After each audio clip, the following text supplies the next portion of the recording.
করলাম, সেটা আমি প্রতিবাদ করেছি, বিক্ষোভ সংগঠিত করেছি যে মিটিং কর্মীরা কেন সারাই হলেন, আপনারা কারণ তো বলুন।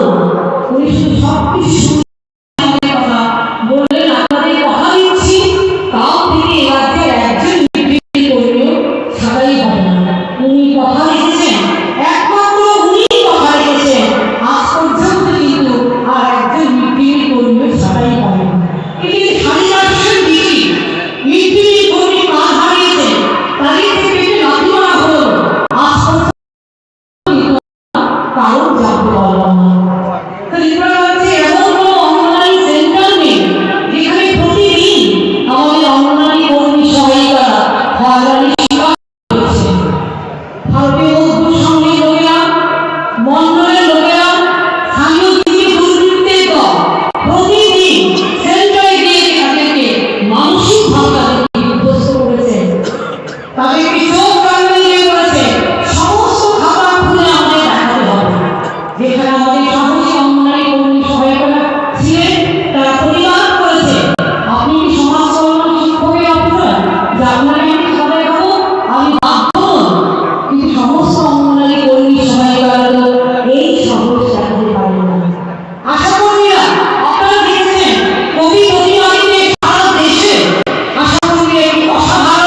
নারীদের ইজ্জত রক্ষা করতে হবে।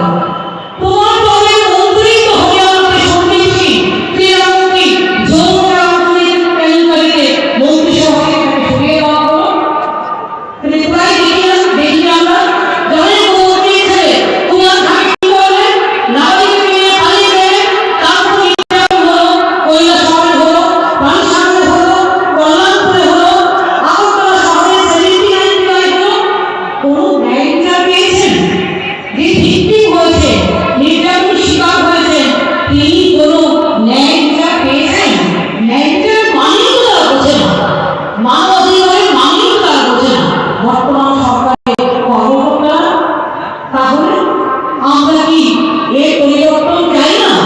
শ্রমজীবী নারীরা আজকে এই সমাবেশে আপনারা হাজির হয়েছে, হাজার হাজার নারীরা। আপনাদের একটাকে সংহত করুন। একজন নারী যেভাবে এক গোটা পরিবারকে উদ্বুদ্ধ করতে পারে, আর কিন্তু কেউ এইভাবে পারে না।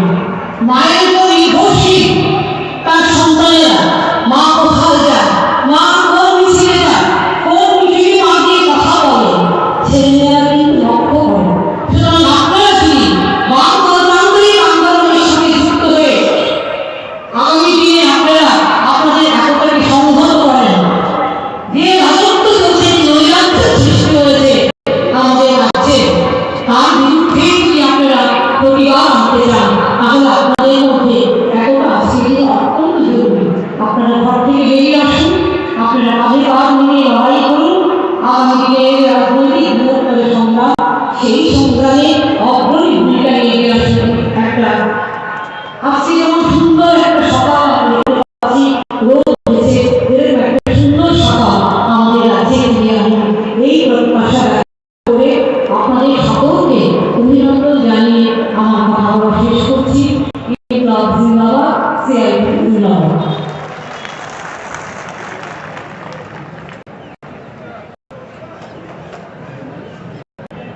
এখন আপনাদের সামনে বক্তব্য রাখবেন গণ আন্দোলনের নেতা, উপজেলা গণমুক্তি পরিষদের রাজ্য কমিটির কেন্দ্রীয় কমিটির সভাপতি comrade Jitesh Chowdhury.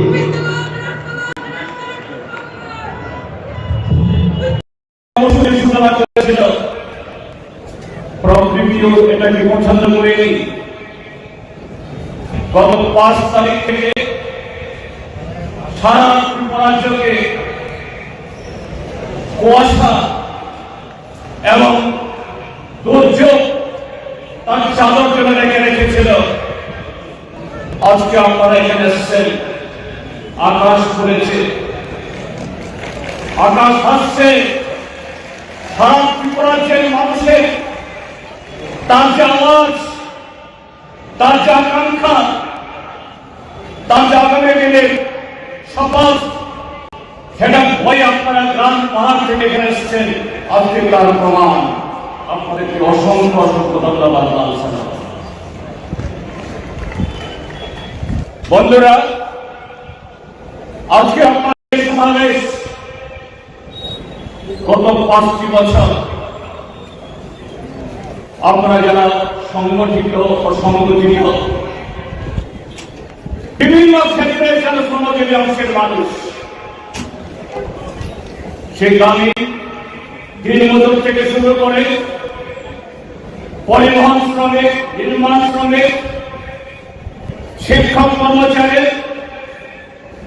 Mid day meal workers, anganwadi কর্মচারী, শ্রমজীবী এই রাজ্যে অসংখ্য নারী পুরুষ ত্রিপুরাজ্যের এই জনবিরোধী দুর্পীড়িত এই সরকারের কাছে গণতান্ত্রিক ভাবে, গণতান্ত্রিক উপায়ে আপনাদের দাবি দেওয়া প্রতিষ্ঠা করার জন্য, আপনাদের ন্যায্য দাবি আদায় করার জন্য, আপনাদের অর্জিত অধিকার যেভাবে প্রতিদিন প্রতিনিয়ত ওরা হরণ করছে, এটা রক্ষা করার জন্য বহু লড়াই করেছেন, মিছিল করেছেন, মিটিং করেছেন, ডেপুটেশন দিয়েছেন।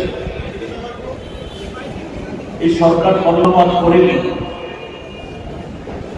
আজকে এই সমাবেশ কিন্তু এই শিল্পের জন্য না, কারণ এই সরকার ভুয়া, কালা, অন্ধ,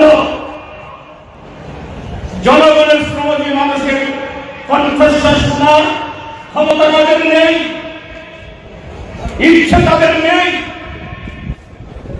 তাদের রাজনীতি, তাদের কর্মসূচি কিভাবে শ্রমজীবী জনগণ সহ ত্রিপুরাজ্যের সব অংশের মানুষের অধিকারকে নিয়ে মুষ্টিমেয় মানুষের তার কাছে সম্পদ কুক্ষিগত করা যায়। আজকে আমরা সারা দেশ দেখছি যে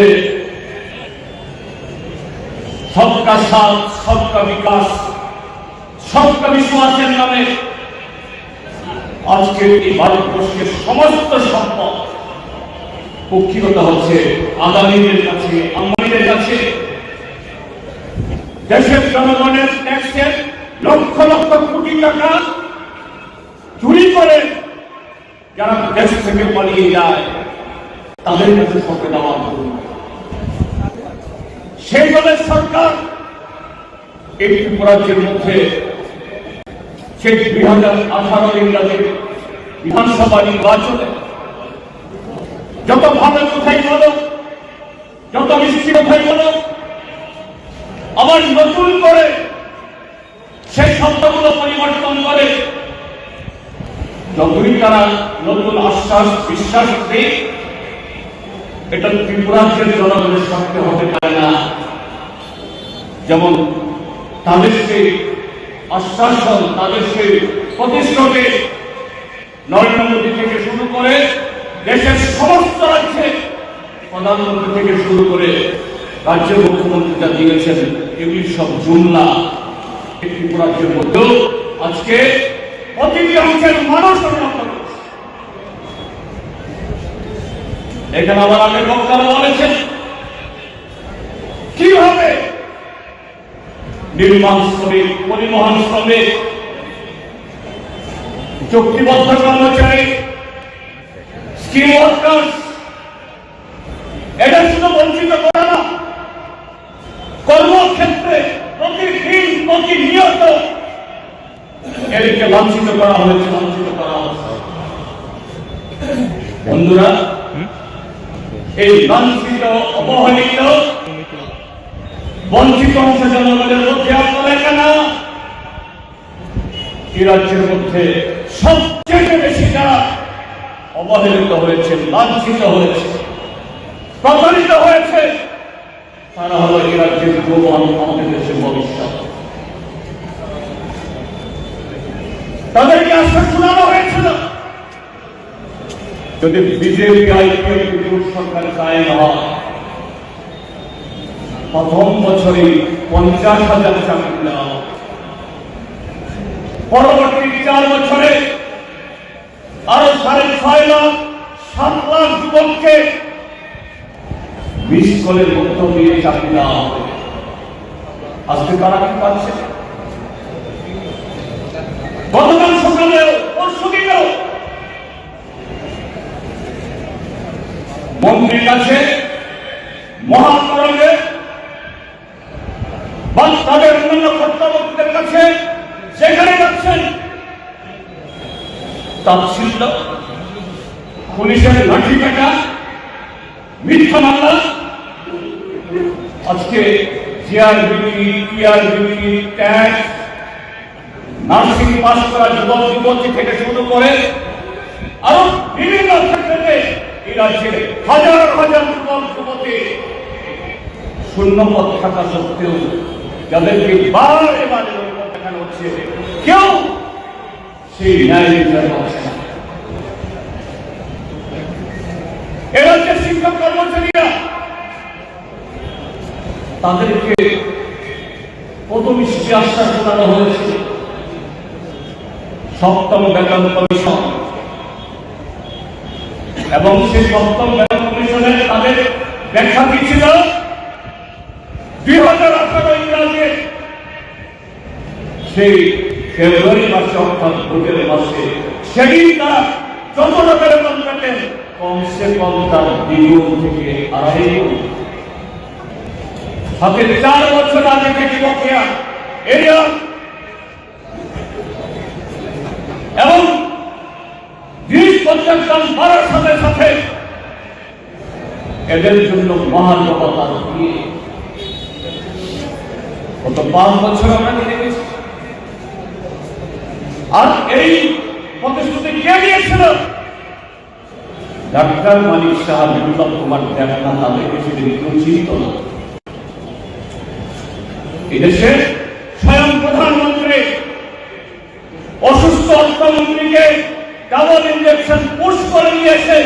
এই থেকে রবীন্দ্র শতবার্ষিকী ভবনে এদের মুক্তি বানানো হয়েছে। গত 58 মাসে কি পেয়েছে? 5 বছরে সকলে 20% নিয়ে গিয়ে এদেরকে বলছেন রেকর্ড দিয়ে দিয়েছে। ত্রিপুরার যে বামপন্থী ফ্রন্ট সরকার প্রতি 6 মাস অন্তর বছরে 2বার দিয়ে গেছে। বিগত বামপন্থী ফ্রন্ট সরকারের কোন একটা 5 বছরে কমসে কম 30% থেকে 51% দিয়ে দিয়েছে। 51% এটা রেকর্ড নয়, রেকর্ড হলো 30%। কি অপশন তারা ত্রিপুরাতে জনগণকে, কি অপশন তারা ত্রিপুরাতে শিক্ষক কর্মচারীকে, পুলিশ টিএসআর কে, ত্রিপুরার যে কয়েক ব্যাটালিয়ন টিএসআর যারা ওরকম বাদিদার বিরুদ্ধে লড়াই করে জীবনের ঝুঁকি দিয়ে আত্মবলিদান দিয়ে এই ত্রিপুরার যে যারা সন্ত্রাস মুক্ত করেছে, উগ্রবাদী মুক্ত করেছে, এদেরকে চালান দিয়ে দিয়েছে ওই ছত্তিশগড়ের কয়লা খাদানে। কোন মানুষ হতে পারে এভাবে সরকার এ রাজ্যের শুধু শিক্ষক কর্মচারী শুধু অংশগ্রহণ না, গ্রামীণ অংশের মানুষ এদের শোনানো হয়েছিল 203 টাকার কাজ, 12 দ্বিগুণ কাজ, দ্বিগুণ মজুরি। আজকে তার অবস্থা কি? সারা দেশের মধ্যে সর্বনিম্ন ঘর হারে এই রাজ্যের এই যারা লেগার কাজ করে, টুয়েলভের কাজ করে তারা পাচ্ছে মজুরি বাড়েনি, কাজ করে মজুরি পাওয়া যায় না। এই ঘটনাগুলি সেখানে হচ্ছে। কাজী বন্ধুরা, শাসক দল তারা বুঝতে পারছে 2018-তে ডাবল ইঞ্জিনের খোয়াব দেখিয়ে ওই দিল্লির সরকার, কেন্দ্রের সরকার তার প্রস্তাব দেখিয়ে দিল্লির লোকজন নিয়ে এসে মানুষের সামনে লম্বা লম্বা প্রতিশ্রুতি দিয়ে ত্রিপুরার যে মানুষ আজকে বুঝছে আগামী নির্বাচনে তার উচিত জবাব দেওয়ার জন্য প্রস্তুতি দিচ্ছে। কাজে কিভাবে আগামী দিন আবাসীর মানুষগুলোকে প্রতারিত করা যায়, কিভাবে আমার বৈতরণী পার করা যায়, তারা রিপোর্ট কার্ড বের করছেন। সেই রিপোর্ট কার্ডে 2018 সেই প্রতিশ্রুতি একটা শব্দ নাই, একটা বিন্দু এখানে নাই। যদি সরকার কাজ করে থাকে, সেই নৈতিকতা থাকে, জনগণের সঙ্গে দাঁড়াবার, কথা বলার সেই মুরুখ থাকে, উন্নয়ন যাত্রা করে দেখা না, উন্নয়নের মিছিল, উন্নয়নের সভা এটা করে দেখাবে না। কি সভা করছে? জনবিশ্বাস যাত্রা। 5টি বছর জনগণের বিরুদ্ধে বিশ্বাসঘাতকতা করে আজকে জনগণের প্রতি আস্থা নেই। ত্রিপুরার জনগণেরও এই সরকারের বিন্দু মাত্র তাদের বিশ্বাস নেই। কাজেই জনবিশ্বাস যাত্রা, আসলে এটা জন অবিশ্বাস যাত্রা। এটা তারা পার করে। তারা ভেবেছে গত 5টি বছর যতগুলো নির্বাচন হয়েছে, রিগিং করে, ভোট ক্যাপচার করে, বিরোধী দলের রাজনৈতিক দলের প্রার্থীদেরকে নমিনেশন পেপার কিনতে না দিয়ে রিটার্নিং অফিসার অফিস ঘেরাও করে দিন দুপুরে ওই উপনির্বাচনে যে ভোট করেছিল, পুলিশের উপরতলা কোন সবকিছু অফিসারদের সাথে কাজ করে 2023 সালের বা এই আগামী নির্বাচন তারা পার পেয়ে যাবেন। ত্রিপুরাজ্যের মানুষ সেই সুযোগ দেবে না। তৈরি হচ্ছে সর্বত্র। কাজে বন্ধুরা, আপনাদের আবেদন থাকবে আপনাদের কাছে, আজকে যেরকম ভাবে এসেছেন আপনারা, গাড়ি বন্ধ করে দিয়েছে। গত 2-3 দিন ধরে নানা এলাকাতে হুমকি জারি করা হয়েছে। মিছিলে যাওয়া যাবে না, জনসভায় যাওয়া যাবে না। তারপরও মাঠ ভর্তি করে আপনারা এসেছেন। ঠিক তেমনি আগামী বিধানসভা নির্বাচনের জন্য সে প্রস্তুতি শুরু হয়েছে। গত 5 বছরের সন্ত্রাস প্রতিকূল অবস্থার কারণে ত্রিপুরাজ্যের যারা ভোটাররা, যারা বামপন্থী ফ্রন্ট সরকারের সময়তে উৎসবের বাজারে ভোট দিয়েছেন, তাদের একটা অংশ হয়তো ভাবতে পারে বোধহয় এই ভয়ে সবাই অবরুদ্ধ হয়ে আছে, ঘর থেকে বের হবে না। কিন্তু গত কদিন ধরে এই ত্রিপুরাজ্যের মধ্যে নির্বাচনের প্রস্তুতি শুরু হয়েছে। নানা রাজনৈতিক দলে আমরা প্রত্যক্ষ করছি, বিশেষ করে বামপন্থীদের এই কর্মসূচিতে, এই প্রস্তুতিতে প্রতিদিন নতুন নতুন মানুষ যৌবনের দল নামছে।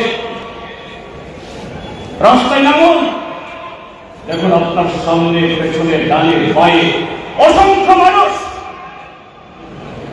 এই দুঃশাসনের যুগকে, দুঃশাসনের অবসান ঘটানোর জন্য আগামী বিধানসভায় ত্রিপুরাজ্যে গণতন্ত্র পুনরুদ্ধারে, আইনের শাসন কায়েমে এবং শ্রমজীবীদের যে অধিকার কেড়ে নেওয়া হয়েছে এটা পুনঃপ্রতিষ্ঠায় যারা বঞ্চিত, এদের অধিকার ফিরিয়ে আনার জন্য, ফিরিয়ে আনার জন্য আজকে সেখানে তৈরি হচ্ছেন, তারা পারবে না। আজকে আরেকটা কথা আমি মনে করিয়ে দিয়েছি আপনাদের সকলকে। আজকের এই দিন 8ই জানুয়ারি 2019 ভারতবর্ষের কেন্দ্রীয় সরকার 2014 সালে এই বিজেপি দল বছরে 2 কোটি চাকরি, 5 বছরে 10 কোটি চাকরি, 100 দিনের মধ্যে বিদেশ থেকে কালো টাকা নিয়ে এসে সমস্ত পরিবারের অ্যাকাউন্টে, প্রত্যেক পরিবারের অ্যাকাউন্টে 15 লক্ষ টাকা করে জমা দেবেন, কৃষকদের সমস্ত দাবি পূরণ করবেন, জিনিসপত্রের দাম শূন্যের কোঠায় নামানো হবে, এই প্রতিশ্রুতি দিয়ে এসেছিল। কিন্তু 14 থেকে 19 5 বছর মোদী সরকার একটা প্রতিশ্রুতি পালন করেনি। উল্টো 500,000 টাকার নোট বাতিল, লাভ জেহাদ, গোয়াল বাক্সে এই সমস্ত করে এবং সর্বশেষ বিগত নির্বাচনে ওই পাকিস্তানের সাথে যুদ্ধ দেখে পার হয়েছে। আমরা সেদিন দেখলাম ত্রিপুরাজ্যের মধ্যেও তাদের দ্বিতীয় সর্বোচ্চ নেতা অমিত শাহ এসেছিলেন ধর্মনগরে এবং সদরের জনসভা থেকে বলছেন, আরে ত্রিপুরাজ্যে গত 5 বছর আগে আপনি বিজেপি দলের সর্বভারতীয় সভাপতি ছিলেন। আপনার সে বক্তব্য প্রতিটি জনসভায় কি প্রতিশ্রুতি রেখেছিলেন? মানুষের মোবাইলে ঘুরছে, 18 तारीख फरवरी को वोट होगा, 3 तारीख मार्च गिनती होगा, 4 तारीख विजय भाजपा का सरकार बनेगा। वही सबको बेहला करने मीटिंग में ऐसा होगा वैसा होगा एक खबर फिर अपनी তিনি এখানে দিয়ে বলছেন ওই সাবরুমের জনসভাতে কাশ্মীর কি পাকিস্তানে যাবে না ভারতে থাকবে? কেন কাশ্মীর পাকিস্তানে যাবে? সেখানে গিয়ে বলছেন আর্টিকেল 370 সংবিধানের 370 দ্বারা এটা কি বাতিল করা ঠিক না ঠিক? সেখানে গিয়ে বলছেন আগামী 2024 তারিখে এই 24 সালের 19 তারিখে রাম মন্দির উদ্বোধন হবে, আপনারা সবাই টিকিট কাটুন। এটা স্বরাষ্ট্রমন্ত্রী, দেশের সর্বোচ্চ নেতা একথা বলতে পারেন? কতটুকু দেউলিয়া হবে তাদের দলের অপদার্থতা, জনবিরোধিতা করতে গিয়ে জনবিচ্ছিন্ন হবে, এই কথাটা তারা বলতে পারে। আজকের এই আজকালি আর একটা কথা বলেছি সরকার, সেটা হলো নাগরিক সংশোধনী আইন সিএএ, সিটিজেন্স অ্যামেন্ডমেন্ট অ্যাক্ট আনতে গিয়ে আজকের দিনে এই জিলানিয়া মহকুমার মাধববাড়ি শান্তিপূর্ণ ভাবে কিছু যুবক সেদিন রাস্তায় নেমেছিলেন, এই আইন বাতিল করো, এই আইন রদ করো। এই সরকার সেখানে নির্মমভাবে গুলি চালিয়ে বেশ কিছু যুবককে গুরুতর আহত করেছে। আজকেও তারা বিচার পায়নি। আজকে ত্রিপুরাজ্যের মানুষ যারা গণতন্ত্র হারিয়েছেন, অধিকার হারিয়েছেন, জীবিকা হারিয়েছেন, সবকিছু হারিয়েছেন, তার জবাব চাইছে। কাজে আজকের এই সমাবেশ থেকে এই সরকারের কাছে তো দাবি জানানোর কিছু নেই। এরা বুবা, কালা, অন্ধ, এখান থেকে শপথ নিয়ে যান। আগামী ভোট গেলে ঘোষণা হোক নির্বাচন কমিশন, এরা ইঙ্গিত দিয়েছে ফেব্রুয়ারির মাঝামাঝিতে হবে। এই সরকারকে বিদায় করার মধ্য দিয়ে শ্রমজীবীদের অধিকার, তার জীবিকা, তার সম্মান, এ রাজ্যের যুবকদের ভবিষ্যৎকে সুনিশ্চিত করা, এ রাজ্যে আজকে সংবিধান গণতন্ত্র কাজ করছে না, এটাকে ফিরিয়ে আনা, সেই শপথ দিয়ে করে দেখবেন। এই আহ্বান দেখে আবারও আপনাদের সকলকে অভিনন্দন, নমস্কার, শুভেচ্ছা এবং আদাব জানিয়ে আমার বক্তব্য শেষ করছি। জিন্দাবাদ।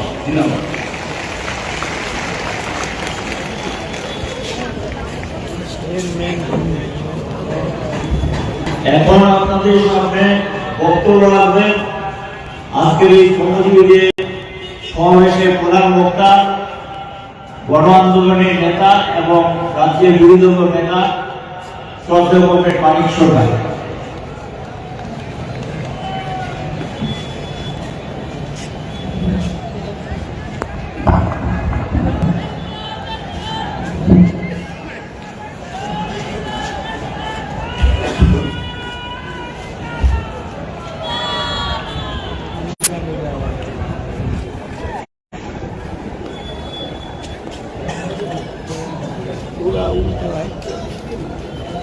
কংগ্রেস সভাপতি,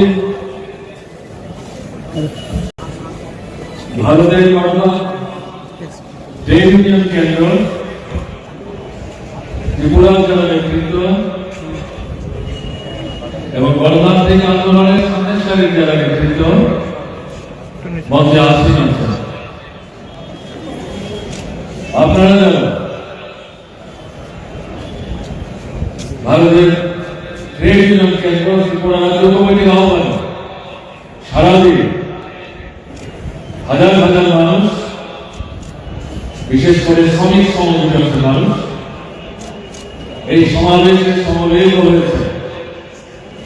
আপনাদের সবাইকে প্রীতি, শুভেচ্ছা, আন্তরিক অভিনন্দন জানাচ্ছি। 2023-এর 8 জানুয়ারি নববর্ষ প্রথম সপ্তাহ, সেই উপলক্ষে নূতন ইংরেজি বর্ষকে ভাবনায় রেখে আপনাদের নববর্ষের আন্তরিক শুভেচ্ছা জানাচ্ছি। আমার আগে চারজন বক্তা বক্তব্য রেখেছেন। কমরেড মালিককে থেকে শুরু করে কমরেড জিতেন চৌধুরী বিস্তৃতভাবে রাজনৈতিক যে বিষয়গুলো আপনাদের সামনে উপস্থিত করা দরকার, সে বিষয়গুলো তারা তাদের মতো করে যুক্তিসঙ্গতভাবে উপস্থিত করেছে। খুব বেশি সময় নিয়ে বলার ইচ্ছা আমার নেই। সংক্ষিপ্ত পরিসরে এদের বক্তব্যের পাশাপাশি প্রাথমিক কয়েকটি বিষয় আপনাদের সামনে আমি তুলে ধরার চেষ্টা করি।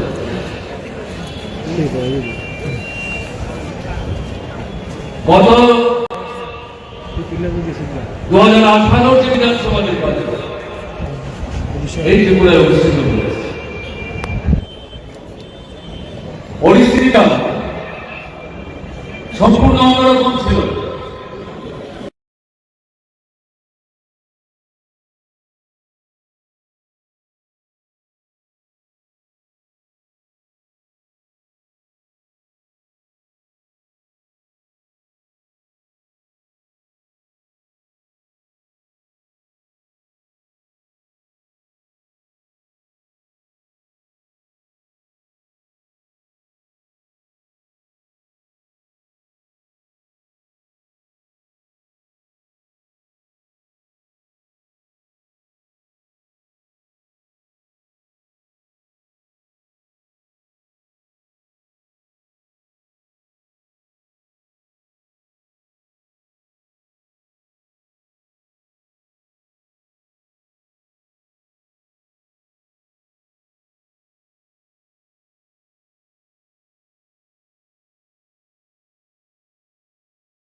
মানবিক দৃষ্টি দিয়ে চলেন একজন আইএস অফিসার পেয়েছিলাম তনুশ্রীদের কোনো আসামি প্রকাশ্যে এই কথা বলছি ওনার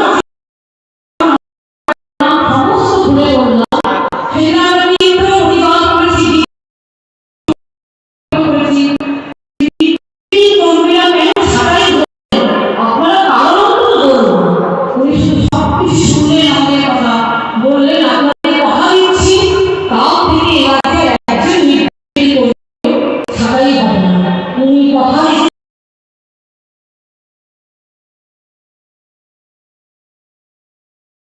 ভারতবর্ষের কেন্দ্রীয় সরকার 2014 সালে এই বিজেপি দল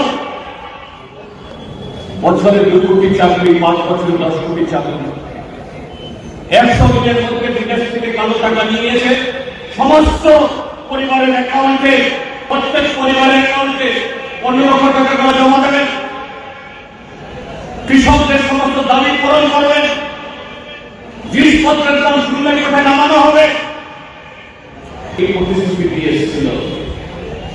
কিন্তু 14 থেকে 19 5 বছর মোদী সরকার একটা প্রতিশ্রুতি পালন করেনি, উল্টো 500,000 টাকার নোট বাতিল, লাভ জেহাদ, গোয়াল বাক্সে এ সমস্ত করে এবং সর্বশেষ বিগত নির্বাচনে ওই পাকিস্তানের সাথে যুদ্ধ দেখে পার হয়েছে। আমরা সেখানে দেখলাম ত্রিপুরাজ্যের মধ্যেও তাদের দ্বিতীয় সর্বোচ্চ নেতা অমিত সাহেব এসেছিলেন ধর্মনগরে এবং সকলের জনসভা কি বলছেন, আরে ত্রিপুরাজ্য মত 5 বছর আগে আপনি বিজেপি দলের সর্বভারতীয় সভাপতি ছিলেন, আপনার সে বক্তব্য প্রতিটি জনসভায় কি প্রতিশ্রুতি রেখেছিলেন, মানুষের মোবাইলে মোবাইলে ঘুরছে 18 तारीख फरवरी को वोट होगा, 3 तारीख मार्च गिनती होगा, 4 तारीख विजय भाजपा का सरकार बनेगा, वही सबको बेहला कैबिनेट मीटिंग में ऐसा होगा वैसा होगा एक खबर फिर अपनी তিনি এখানে দিয়ে বলছেন ওই সাবরুমের জনসভাতে কাশ্মীর কি পাকিস্তানে যাবে না ভারতবর্ষে থাকবে, কেন কাশ্মীর পাকিস্তানে যাবে, সেখানে কি বলছেন আর্টিকেল 370 সংবিধানের 370 ধারা এটা কি বাতিল করা ঠিক না ঠিক, সেখানে গিয়ে বলছেন আগামী 2024 তারিখে এই 24 সালের অমুক তারিখে রাম মন্দির উদ্বোধন হবে, আপনার সবাই টিকিট কাটুন। একটা স্বরাষ্ট্রমন্ত্রী দেশের সর্বোচ্চ নেতা একথা বলতে পারেন, কতটুকু দেউলিয়া তাদের দলের অপদার্থতা জনবিরোধিতা করতে গিয়ে বিচ্ছিন্ন হবে এই কথাটা বলতে পারে। আজকের এই আজকাল আরেকটা কথা বলেছি সরকার, সেটা হলো নাগরিক সংশোধনী আইন সিএএ, সিটিজেন্স অ্যামেন্ডমেন্ট অ্যাক্ট আনতে গিয়ে আজকের গিয়ে এই জিরানিয়া মহকুমার মাধববাড়ি শান্তিপূর্ণ ভাবে কিছু যুবক সেদিন রাস্তায় নেমেছিলেন, এই আইন বাতিল করো, এই আইন রদ করো। এই সরকার সেখানে নির্মমভাবে গুলি চালিয়ে বেশ কিছু যুবককে গুরুতর আহত করেছে, আজকেও তারা বিচার পায়নি। আজকে ত্রিপুরাজ্যের মানুষ যারা গণতন্ত্র হারিয়েছেন, অধিকার হারিয়েছেন, জীবিকা হারিয়েছেন, সবকিছু হারিয়েছেন, তার জবাব চাইছে। কাজে আজকের এই সমাবেশ থেকে এই সরকারের কাছে তো দাবি জানানোর কিছু নেই, এরা ভুয়া কালা অন্ধ, এখান থেকে সতর্ক নিয়ে যান। আগামী ভোট যেখানে ঘোষণা হোক নির্বাচন কমিশন এরা ইঙ্গিত দিয়েছে ফেব্রুয়ারির মাঝামাঝিতে হবে। এই সরকারকে বিদায় করার মতো দিয়ে শ্রমজীবীদের অধিকার, তার জীবিকা, তার সম্মান, এ রাজ্যের যুবকদের ভবিষ্যৎকে সুনিশ্চিত করা এ রাজ্যে যাচ্ছে সংবিধান গণতন্ত্র কাজ করছে না, এটাকে ফিরিয়ে আনা সেই শপথ নিয়ে করে দেখবেন। এই আহ্বান রেখে আপনাদের সকলকে অভিনন্দন, নমস্কার, সুরক্ষা এবং আদাব জানিয়ে আমার বক্তব্য শেষ করছি। জিন্দাবাদ।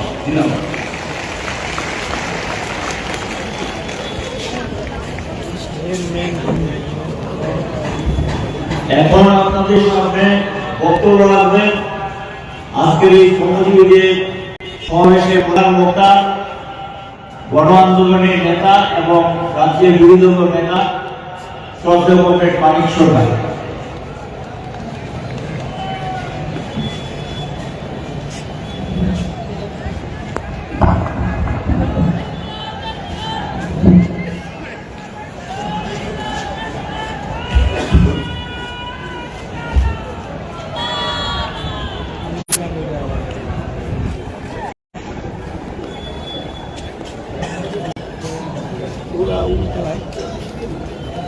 কংগ্রেস সভাপতি, ভারতের পাটনা ট্রেড ইউনিয়ন কেন্দ্র, ত্রিপুরা জেলা নেতৃত্ব এবং গণতান্ত্রিক আন্দোলনের সন্দেশালীর জেলা নেতৃত্ব মঞ্চে আসীন আছেন। আপনারা ভারতের ট্রেড ইউনিয়ন কেন্দ্র ত্রিপুরা রাজ্য কমিটির আহ্বানে সারাদিন হাজার হাজার মানুষ, বিশেষ করে শ্রমিক সমাজের মানুষ এই সমাবেশে সমবেত হয়েছে। আপনাদের সবাইকে প্রীতি, শুভেচ্ছা, আন্তরিক অভিনন্দন জানাচ্ছি। 2023 8 জানুয়ারি নববর্ষের প্রথম সপ্তাহ, সেই উপলক্ষে নূতন ইংরেজি বর্ষকে ভাবনায় রেখে আপনাদের নববর্ষের আন্তরিক শুভেচ্ছা জানাচ্ছি। আমার আগে চারজন বক্তা বক্তব্য রেখেছেন। কমরেড মানিক থেকে শুরু করে কমরেড জিতেন্দ্র বিস্তৃতভাবে রাজনৈতিক বিষয়গুলো আপনাদের সামনে উপস্থিত করা দরকার। সে বিষয়গুলো তারা তাদের মতো করে যুক্তিসঙ্গত উপস্থিত করেছে। খুব বেশি সময় নিয়ে বলার ইচ্ছা আমার নেই। সংক্ষিপ্ত পরিসরে এদের বক্তব্যের পাশাপাশি প্রাথমিক কয়েকটি বিষয় আপনাদের সামনে তুলে ধরবার চেষ্টা।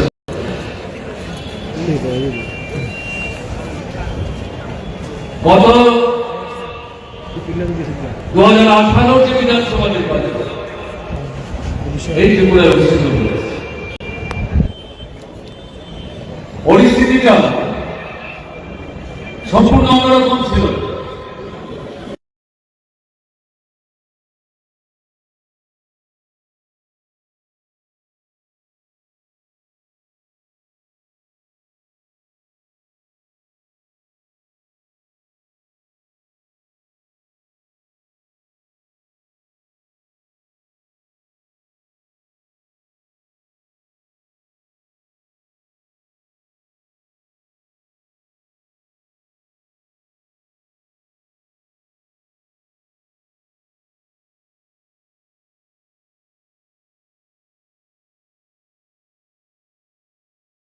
মানবিক দৃষ্টি থেকে চলেন একজন আইএস অফিসার পেয়েছিলাম।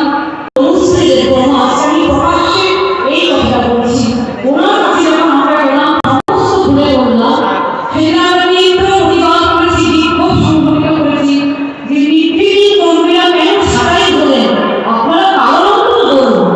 উনি শুধু সবকিছু শুনলেন, আমাদের কথা বললেন, আপনাদের কথা দিচ্ছি কাল থেকে এ রাজ্যের একজন নির্বিঘ্ন কর্মীও ছাড়াই কথা দিচ্ছেন।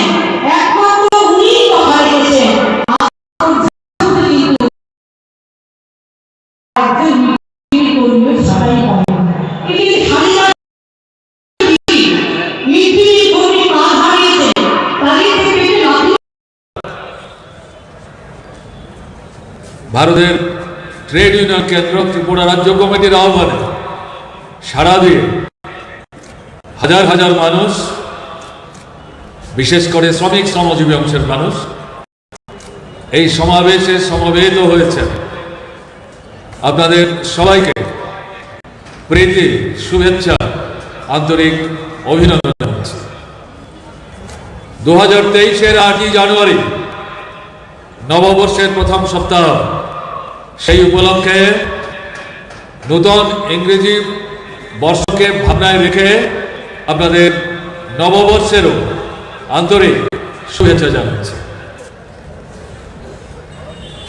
আমার আগে চারজন বক্তা বক্তব্য রেখেছেন, কমরেড মানিক দে থেকে শুরু করে কমরেড জিতেন চৌধুরী বিস্তৃতভাবে প্রাসঙ্গিক যে বিষয়গুলো আপনাদের সামনে উপস্থিত করা দরকার, সে বিষয়গুলো তারা তাদের মতো করে যুক্তিসঙ্গতভাবে উপস্থিত করেছে। খুব বেশি সময় নিয়ে বলার ইচ্ছা আমার নেই। সংক্ষিপ্ত পরিসরে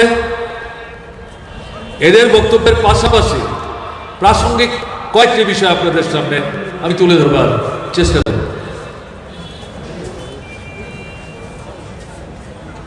গত 2018-র যে বিধানসভা নির্বাচন এই ত্রিপুরায় অনুষ্ঠিত হয়েছে, পরিস্থিতিটা সম্পূর্ণ অন্যরকম ছিল। গণতন্ত্র সুরক্ষিত, শান্তি পুনঃস্থাপিত, সন্ত্রাসবাদের কোণঠাসা, বিরাট অংশ স্বাভাবিক জীবনে ফিরে এসছে, মা বোনদের ইজ্জত সুরক্ষিত, শ্রমিক শ্রমজীবী অংশের মানুষ নিজেদের অধিকার আদায় করার ক্ষেত্রে চঞ্চল সরব লড়াইয়ের ময়দানে বিনা বাধায়, বিনা প্রতিকূলতায়। এরকম একটা পরিবেশে বামপন্থী ফ্রন্টের পক্ষ থেকে বিকল্প কর্মসূচি উপস্থিত করে তার অতীতের দেওয়া যে প্রতিশ্রুতি, সেগুলো বাস্তবায়িত করার মধ্য দিয়ে অর্জিত যে অভিজ্ঞতা, তার সার আপনাদের সামনে উপস্থিত করে সামনের দিনে ত্রিপুরার লক্ষ লক্ষ মানুষের জীবনের যে মূল সমস্যাগুলো, এগুলোর সুরাহা সমাধানের জন্য সীমাবদ্ধ ক্ষমতায় দাঁড়িয়ে বামফ্রন্ট সরকার কেন্দ্রের অনিচ্ছুক হাত থেকে দাবিগুলি আদায়ে আপনাদের সংগঠিত করে কিভাবে এগিয়ে যেতে চান তার আহ্বান নিয়ে আপনাদের সামনে উপস্থিত হয়েছে। অন্যদিক থেকে দেশের তৎকালীন প্রধানমন্ত্রী, আজকেরও প্রধানমন্ত্রী, আরএসএস বিজেপি দলের নেতা, তিনি তাদের দলের নির্বাচনী ইশতেহার হাতে নিয়ে যেটা বাহারি নাম দিয়েছিলেন ভিশন ডকুমেন্ট, স্বপ্ন দলিল, এই মাঠে ত্রিপুরার রূপান্তে আরো দুটো মাঠে সারা ত্রিপুরার মানুষকে জড়ো করে মানুষকে প্রলুব্ধ করবার জন্য, বিভ্রান্ত করবার জন্য, বিপদগামী করবার জন্য ভোট যাচনা করেছিল। এটা ঘটনা সীমাবদ্ধের সামর্থ্যের কারণে, কেন্দ্রের সরকারের অসহযোগিতার কারণে। বিজেপি সরকার মানুষের এমন কিছু জরুরি গুরুত্বপূর্ণ বিষয় ছিল যেগুলো বামফ্রন্ট সরকার সমাধান করতে চেয়েছিলেন, কেন্দ্রের সহযোগিতা না পারে এগুলো করা যাচ্ছিল না, কেন্দ্র সহযোগিতা করছিল না, লড়াই জারি রেখেছে। এই সমগ্র বিষয়গুলো সামনে এনে বিজেপি দলের তরফ থেকে যে ভিশন ডকুমেন্ট তারা উপস্থিত করেছিল, এ নিয়ে সন্দেহের কোনো অবকাশ নেই। এই ডকুমেন্ট তৈরি করার ক্ষেত্রে মূল মাথা ছিল দেশের তৎকালীন এবং বর্তমান প্রধানমন্ত্রী নরেন্দ্র মোদী, অমিত শাহ। তাতে মানুষের একটা অংশ তো বিভ্রান্ত হয়েছে। বিভ্রান্ত হওয়ার সঙ্গত কারণ কি? তারা বিজেপি সরকারকে ত্রিপুরায় কোনোদিন দেখেননি। দিল্লি সরকার তারা জানেন, সব খবর তাদের কাছে পৌঁছে না। টিভি, রেডিও বা জাতীয় যে সংবাদপত্রগুলো আছে অধিকাংশ বড় বড় পুঁজিপতিদের দ্বারা নিয়ন্ত্রিত। এই সরকার তাদের জন্য কাজ করছে। কাজে তারা মানুষের জীবনে যে সমস্যাগুলো তৈরি করছে, সংকট তৈরি করছে, অধিকার হরণ করছে, এর বিরুদ্ধে যে লড়াই, বিকল্প যে কর্মসূচি, এই প্রচার ওগুলোতে আসতো না। আমরা গলা ফাটিয়ে বলতাম, সেদিনও 18 নির্বাচনের সময় বামপন্থীদের পক্ষ থেকে, মার্ক্সবাদী কমিউনিস্ট পার্টির পক্ষ থেকে, সিআইটিউর পক্ষ থেকে বারবার ত্রিপুরার মানুষকে সচেতন করবার আমরা চেষ্টা করেছি, সতর্ক করার চেষ্টা করেছি। এই প্রতিশ্রুতি এগুলো বুঝলো কি? এগুলো তারা বাস্তবায়িত করবে না। তাই যদি হতো তাহলে কেন্দ্রীয় সরকার 2014 লোকসভা নির্বাচনে যে প্রতিশ্রুতিগুলি দিয়েছিল সেই প্রতিশ্রুতিগুলি তো তারা পূরণ করেনি। তাদের দলে আমাদের পাশের আসাম সহ ভারতবর্ষের অধিকাংশ রাজ্যে যে সরকারগুলো চলছে, বিধানসভা নির্বাচনের সময় যে প্রতিশ্রুতিগুলো বিজেপির তরফ থেকে, সেখানেও প্রধানমন্ত্রী নরেন্দ্র মোদী প্রচারের যে তাদের প্রয়াস, তাদের মুখ্য ব্যক্তিত্ব, মুখ্য প্রবক্তা সেখানে এগুলো বলেছেন, কিন্তু রূপায়ণ করেন। আমাদের ত্রিপুরা প্রধানমন্ত্রী, আজকে যিনি স্বরাষ্ট্রমন্ত্রী, তিনি তখন বিজেপি দলের সর্বভারতীয় কমিটির সভাপতি।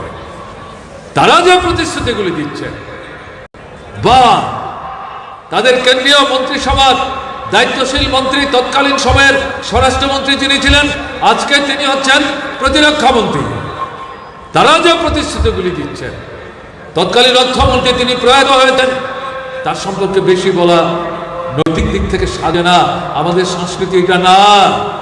কিন্তু তাকেও ব্যবহার করে যে প্রতিশ্রুতিগুলি দেওয়ার চেষ্টা করেছেন, বিশ্বাস করবেন না, ঠকবেন, প্রতারিত হবেন, প্রবঞ্চিত হবেন।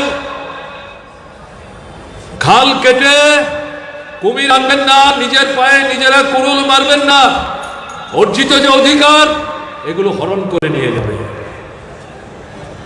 এরা দিবারাত্র পরিশ্রম করছে একচেটিয়া পুঁজি কর্পোরেট, তাদের স্বার্থ রক্ষা করবার জন্য। এরা লুটেরা, এরা গরিবের রক্ত মাংস নিংড়ে নিয়ে পুঁজির পাহাড়কে প্রতিনিয়ত পর্বতে পরিণত করছে। দেশকে ফাঁকি দিয়ে, ট্যাক্স না দিয়ে সেই টাকা নিয়ে বিদেশে পালিয়ে যাচ্ছে, বিদেশের ব্যাংকে টাকা জমা রাখছে। তার হিসেব এই সরকার বের করতে পারছে না, জানলেও বলছে না, তাদের বিরুদ্ধে কোনো ভূমিকা নিচ্ছে না।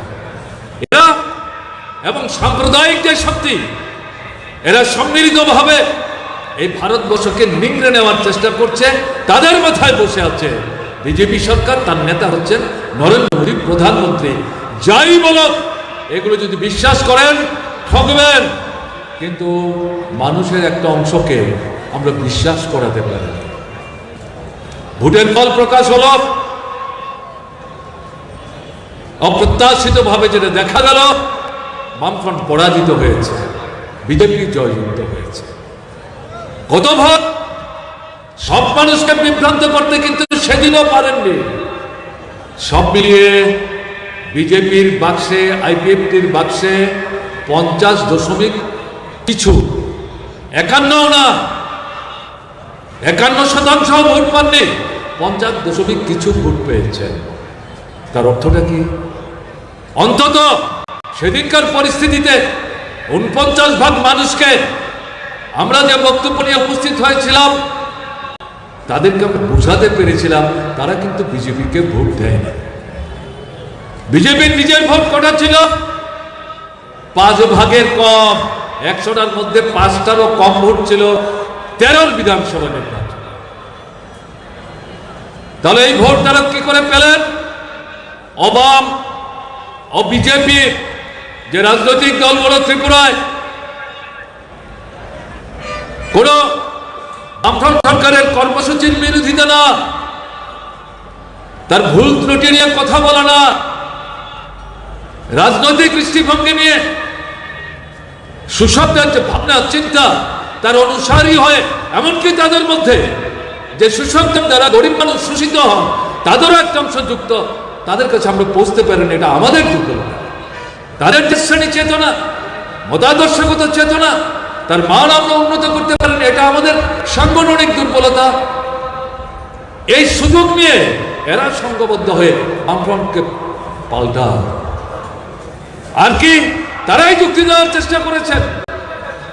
কেন্দ্র তাদের সরকার, রাজ্য যদি তাদের সরকার হয়, বামফ্রন্ট সরকার বারবার বলছেন আমরা করতে চাই, কেন্দ্রের সরকার সাহায্য করছে না। তারা বলছে, প্রধানমন্ত্রী এসে বলছে আপনারা আমাদের ভোট দিয়ে এখানে সরকার তৈরি করতে সাহায্য করুন, কেন্দ্র থেকে দুহাত ভরে সাহায্য করব। আমাদের রাজ্যে যদি বিজেপি সরকার আছে তাহলে দুই সরকার মিলে আপনাদের অপরিত যে সমস্যাগুলো যেগুলো বামফ্রন্ট সরকার করতে পারে না, পারেনি, যদিও নিজেদের ত্রুটি, দুর্বলতা এবং বিশ্বাসঘাতকতা, রাজ্যের ত্রুটি টিপে বাগবাড়ির চেষ্টা, এটাকে লুকায়িত রেখে এভাবে মানুষকে বিভ্রান্ত করার চেষ্টা করেছেন। এতে প্রভাবিত হয়ে অবাক রাজনৈতিক দলগুলো, অবিচিত রাজনৈতিক দলগুলো তারা বিজেপিকে ভোট দিয়েছে, প্রধানিত হয়েছে। কাজে সেদিনে মানুষের বিজেপি সরকার কিরকম হতে পারে আগে তো তার কোনো অভিজ্ঞতা নাই। তারা কংগ্রেস সরকার দেখেছেন 30-31 বছর, তারা সংযুক্ত বিভিন্ন রাজনৈতিক দলের সরকার দেখেছেন, সিএফডি সিপিআইএম এর সরকার দেখেছেন, জনতা পার্টি এবং সিপিআইএম এর সরকার দেখেছেন, তারা বামফ্রন্ট সরকার দেখেছেন, কিন্তু তারা বিজেপি সরকার দেখেন। এই কারণেই বলছি, এই পরিস্থিতির সুযোগ নিয়ে মানুষকে বিভ্রান্ত করে তারা সরকার তৈরি করেছে। এখন তো আপনার অভিজ্ঞতা হয়েছে 58 মাস, আর তো 1.5 মাস বাকি আছে সাংবিধানিক নিয়ম মতো এই সরকারের মেয়াদে। এখন আপনার অভিজ্ঞতা কি?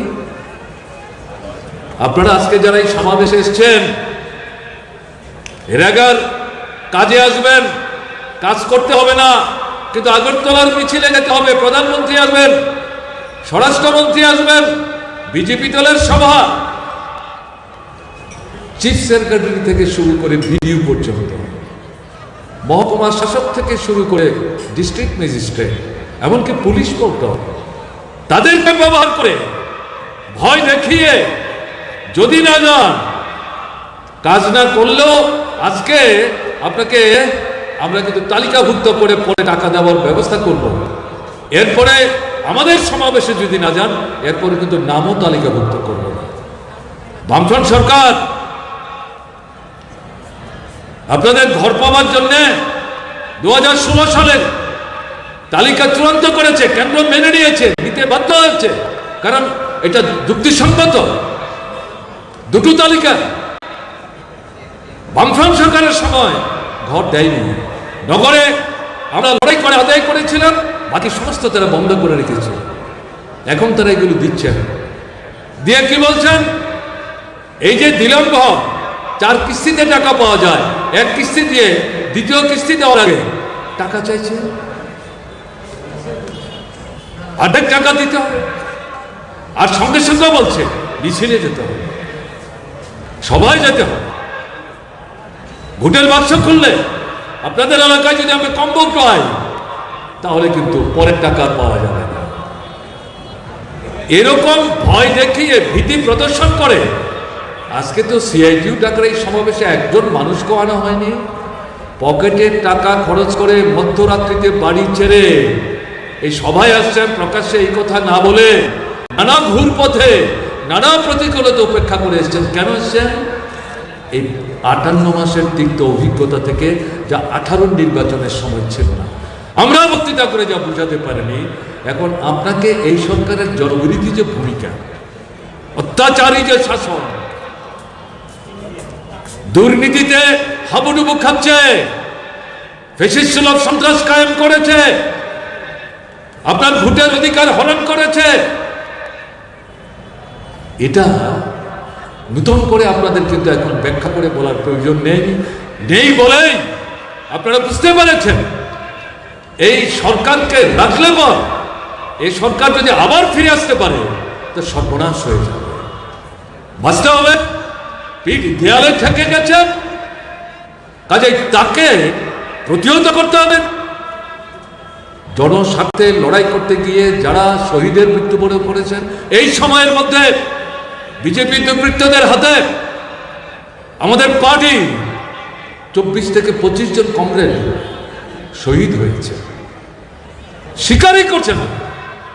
প্রধানমন্ত্রী থেকে শুরু করে স্বরাষ্ট্রমন্ত্রী নির্লজ্জের মতো বলছে ত্রিপুরা শান্তিপূর্ণ, গণতন্ত্র নাকি সুরক্ষিত, অথচ আপনারা ভোট দিতে পারছেন, আপনার ভোট নিয়ে চলে যাচ্ছে। এখন যদি মুখ্যমন্ত্রী উপনির্বাচন হলো, আগরতলার মানুষ ভোট দিতে পেরেছেন, মুখ্যমন্ত্রীকে ভোট দিয়ে মুখ্যমন্ত্রী যাতে ঠিকঠাক মতো কাজ করতে পারেন এই কথা বলে যারা ভোট দিতে এসছেন তারাও আক্রান্ত হয়েছেন। এই আগরতলায় সাংবাদিক বন্ধুরা এই তথ্যগুলো আধা ঘন্টার মধ্যে সারা ভারতবর্ষের মানুষের সামনে তুলে ধরেছে। এই নির্লজ্জের মতো তারা এগুলো লুকিয়ে রাখবার চেষ্টা করে, কি করে মুখ দেখায়। আপনারা বুঝতে পেরেছেন তাদের কাছ থেকে ন্যায়, নিষ্ঠা, সততা, স্বচ্ছতা, দায়বদ্ধতা এগুলো আশা করলে ভুল হবে। কাজেই আমাদের ঐক্য শক্তি বাড়াতে হবে। যারা এখনো অসংগঠিত অথবা যারা বুঝতে পারছেন কিন্তু সাহস পাচ্ছেন না, তাদের কাছে যেতে হবে। এই ভাবনা থেকে নিজের যে শক্তিটা তাকে কিন্তু আপনারা সংগত করার চেষ্টা করছেন। কাজে এখন খুব বেশি বক্তৃতা করে আপনাদের কাছে ঘটনাগুলো বিস্তৃত পরিসরে বলে সময় বেশি নেওয়ার তো কোনো প্রয়োজন নাই। তাতে আপনারা বরং অনেক ক্ষেত্রে বিরক্তিবোধ করেন, কি দরকার জানি তো, বলুন আমাদের কি করতে হবে সেটা ঠিকঠাক করে বলে দেন। এই পরিস্থিতিতে দাঁড়িয়ে আপনাদের কাছে যেটা এখানে আপনারা এসছেন, আপনাদের দাবি দেওয়া লড়াই এই ত্রিপুরায় বিজেপি সরকার প্রতিষ্ঠিত হওয়ার পর প্রথম প্রতিবাদ ধ্বনির প্রতিধ্বনিত হয়েছে লাল ঝান্ডা করে শ্রমিক শ্রেণীর দিক থেকে। সেই যে মাঠে নেমেছে আজ অব্দি এই লড়াই ত্রিপুরার গণতান্ত্রিক আন্দোলনের মধ্যে শ্রমিক শ্রেণী গুরুত্বপূর্ণ ভূমিকা পালন করে চলেছে। স্বাভাবিক, ঐতিহাসিক দায়িত্ব, ঐতিহাসিক দায়িত্ব। আপনাদের এই সামনের দিনের লড়াইয়ে অত্যন্ত গুরুত্বপূর্ণ ভূমিকা নিতে হবে। 5 তারিখ ভোটার তালিকা প্রকাশিত হয়েছে। আগামী 11-12 তারিখ নির্বাচন কমিশনের লোক আসবেন। উত্তর পূর্বাঞ্চলে আরো 2টো রাজ্যের মধ্যে নির্বাচন হবে, তারা ওখানেও যাবেন। হয়তো 14, 15, 16 তারিখের মধ্যে নির্বাচনের নির্খণ্ড ঘোষিত হবে। হয় ফেব্রুয়ারির শেষ সপ্তাহে অথবা মার্চের প্রথম সপ্তাহে ভোট হবে। এর পেছনে তো যাওয়ার সুযোগ নেই, সময় চলে এসছে। এই পরিস্থিতিতে আপনাদের কাছে যেটা এই 58 মাসে শুধু শ্রমিক শ্রেণী না, শ্রমজীবী অংশের মানুষ না, কে আক্রান্ত হবে? শ্রমিক শ্রেণী, শ্রমজীবী অংশের মানুষ, যুবশক্তি, ছাত্র সমাজ, শিক্ষক কেরানি কর্মচারী, উপজাতি অংশের মানুষ, তফসিলি অংশের মানুষ, ওবিসি অংশের মানুষ এবং অবশ্যই সংখ্যালঘু অংশের মানুষ মনস্তাত্ত্বিক চাপ সৃষ্টি করে তাদেরকে ঘরবন্দি করে রাখবার চেষ্টা করছে। ছোট মাঝারি ব্যবসায়ী লুণ্ঠিত হচ্ছে, সাধারণ ঠিকাদার কাজ করে টাকা পাচ্ছে না, টাকা চাইবার অধিকার নাই, টেন্ডার ফ্লড করতে পারছে না, টেন্ডার ফ্লড করতে দিচ্ছে না। তার মধ্যেও যারা পাচ্ছেন কাজে নামার আগে শাসক দলের দুর্বৃত্তরা গিয়ে 10%, 15%, 20% আগাম টাকা চাইছে। এরা বলছেন আরে কাজই আরম্ভ করলাম না, আপনারা টাকা চাইছেন, থেকে টাকা দেবো বলে ওটা হবে না, আমাদের টাকা দিয়ে কাজে নামতে হবে, না হলে কাজই করতে হবে। এগুলো আমাদের তৈরি করার কথা না, তাদেরই বক্তব্য, তাদেরই বক্তব্য। আমাদের মায়েরা বোনেরা 80 বছর 85 বছর বৃদ্ধা বামফ্রন্ট সরকার যাদেরকে 50 টাকা দিয়ে শুরু করেছিল সামাজিক ভাতা, এখন কুমন নাড়িয়ে বলছেন আমরা 2000 টাকা করেছি। তারা কিন্তু গুমর ফাঁক করছেন 1,32,000 থেকে 35,000, 4,22,000 যাদেরকে বামফ্রন্ট সরকার সামাজিক ভাতা দিয়ে গিয়েছিলেন 2000 দেন, 700 থেকে আরম্ভ করে 1100 টাকা দিয়েছে। তাদের নাম বাতিল করে কেন বাতিল হলো কোনো ব্যাখ্যা নাই। বাকিদের দিচ্ছেন, এবং তারা যারা নাম বাতিল হলো, আমরা যখন বিভিন্ন জায়গায় যাচ্ছি তারা লাঠি ভরপুর করে এসে উপজাতি অনুপজাতি মা বোনেরা বয়োজ্যেষ্ঠ অভিভাবকরা, বাবু আমাদের কি অপরাধ হলো, কেন আমরা পাচ্ছি না? যাদের নাম আছে তারা এসে বলছেন গত 3 মাস 4 মাস 5 মাস যাবত আমাদের অ্যাকাউন্টে তো টাকাই আসছে না, ব্যাংকে যাচ্ছি, ব্যাংকের লোকরা বলছে আমরা কি করব, টাকা আসতে তো আপনাকে দেবো, না আসলে কোথেকে টাকা দেবো, বাহাদুরি করছে। আমি বিস্তৃত ব্যাখ্যায় যাচ্ছি না, উল্লেখ করলাম এই যে পরিস্থিতি চলছে,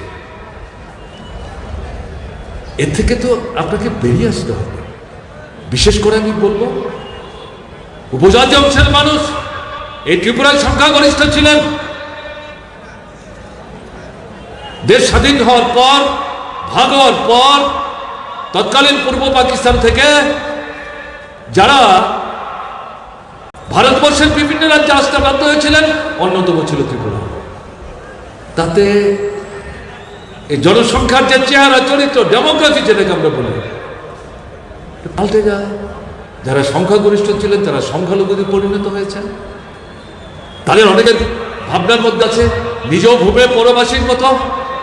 এরকম একটা জায়গায় মার্ক্সবাদী কমিউনিস্ট পার্টি, বিশেষ করে উপজাতি জনগণের মধ্যে অবিসংবাদী নেতা প্রয়াত কমরেড দশরথ দেব গণমুক্তি পরিষদ তৈরি করে জনশিক্ষা আন্দোলনকে সামনে রেখে উপজাতি অনুপজাতি অংশের মানুষকে সংঘবদ্ধ করে সেই সামন্ত শোষণের অবসান, আসলো কংগ্রেস, পূর্ণ রাজ্যের দাবির আন্দোলন, সেই দাবি আদায়, কংগ্রেসের দুঃশাসন, তাদেরকে পরাস্ত করে বামফ্রন্ট তৈরি করার মধ্য দিয়ে বামফ্রন্ট সরকার তৈরি করেছে। বামফ্রন্ট সরকার যদি তৈরি না হয়, উপজাতি অনুপজাতির ঐক্য যদি না হয়, বামফ্রন্ট সরকার তৈরি হয় না। বামফ্রন্ট সরকার যদি তৈরি না হয়, ত্রিপুরা রাজ্য স্বশাসিত জেলা পরিষদ উপজাতি এলাকায় তৈরি হয় না। সেই জেলা পরিষদ আজকে বিজেপি শাসনে তার অবস্থাটা কি? জেলা পরিষদ এলাকার মানুষ ত্রিপুরার 60% এলাকা নিয়ে, মানুষদের মধ্যে 75-78% উপজাতি অংশের মানুষ। কাজ নাই, খাবার নাই, রোজগার নাই, স্কুলে মাস্টার নাই, সারা ত্রিপুরায়। আমি উপজাতি এলাকা বলে বিশেষ করে উল্লেখ করবার চেষ্টা করছি। আপনারা যে বিজেপি সরকার আসলেন, আইপিএফকে আলাদা রাজ্য তৈরি করে স্লোগান দিয়ে একটা অংশ, বিশেষ করে উপজাতি অংশের ছাত্র যুব যারা এবং মধ্যবিত্ত অংশ, এমনকি এদের মধ্যে শিক্ষক কেরানি কর্মচারী উপজাতি অংশে, যাদের এই চাকরি পাওয়ার পেছনেও মার্ক্সবাদী কমিউনিস্ট পার্টি বামফ্রন্ট সরকারের কৃতিত্ব সর্বাধিক। তারা না আসতে পারে তারা এই কাজও পেতেন না। এরাই মিলে বামফ্রন্ট সরকারকে উৎখাত করবার জন্য, বিজেপিকে সরকার আনবার জন্য আইপিএফের পেছনে সমবেত হয়ে আলাদা উপজাতি রাজ্য তৈরি স্লোগান দিয়ে তারা এই সরকার প্রতিষ্ঠিত করেছে। এই সরকার এডিসি নির্বাচন পরাস্ত হয়েছে, সংখ্যাগরিষ্ঠতা অর্জন করতে পারে। ঠিক আছে, একটা নতুন দল তৈরি হচ্ছে নতুন একটা স্লোগান নিয়ে, তাদেরকে সাহায্য করবেন না কেন? আমাদের সময় সন্ত্রাসবাদীরা, আসাম রাইফেলের মিস্টার পানোয়ার, তিনি ব্রিগেডিয়ার ছিলেন, তাদের সাথে গোপন ষড়যন্ত্র করে বন্দুকের নলের মুখে উপজাতি এলাকার মানুষের ভোটের অধিকার হরণ করে এডিসি দখল করেছিল।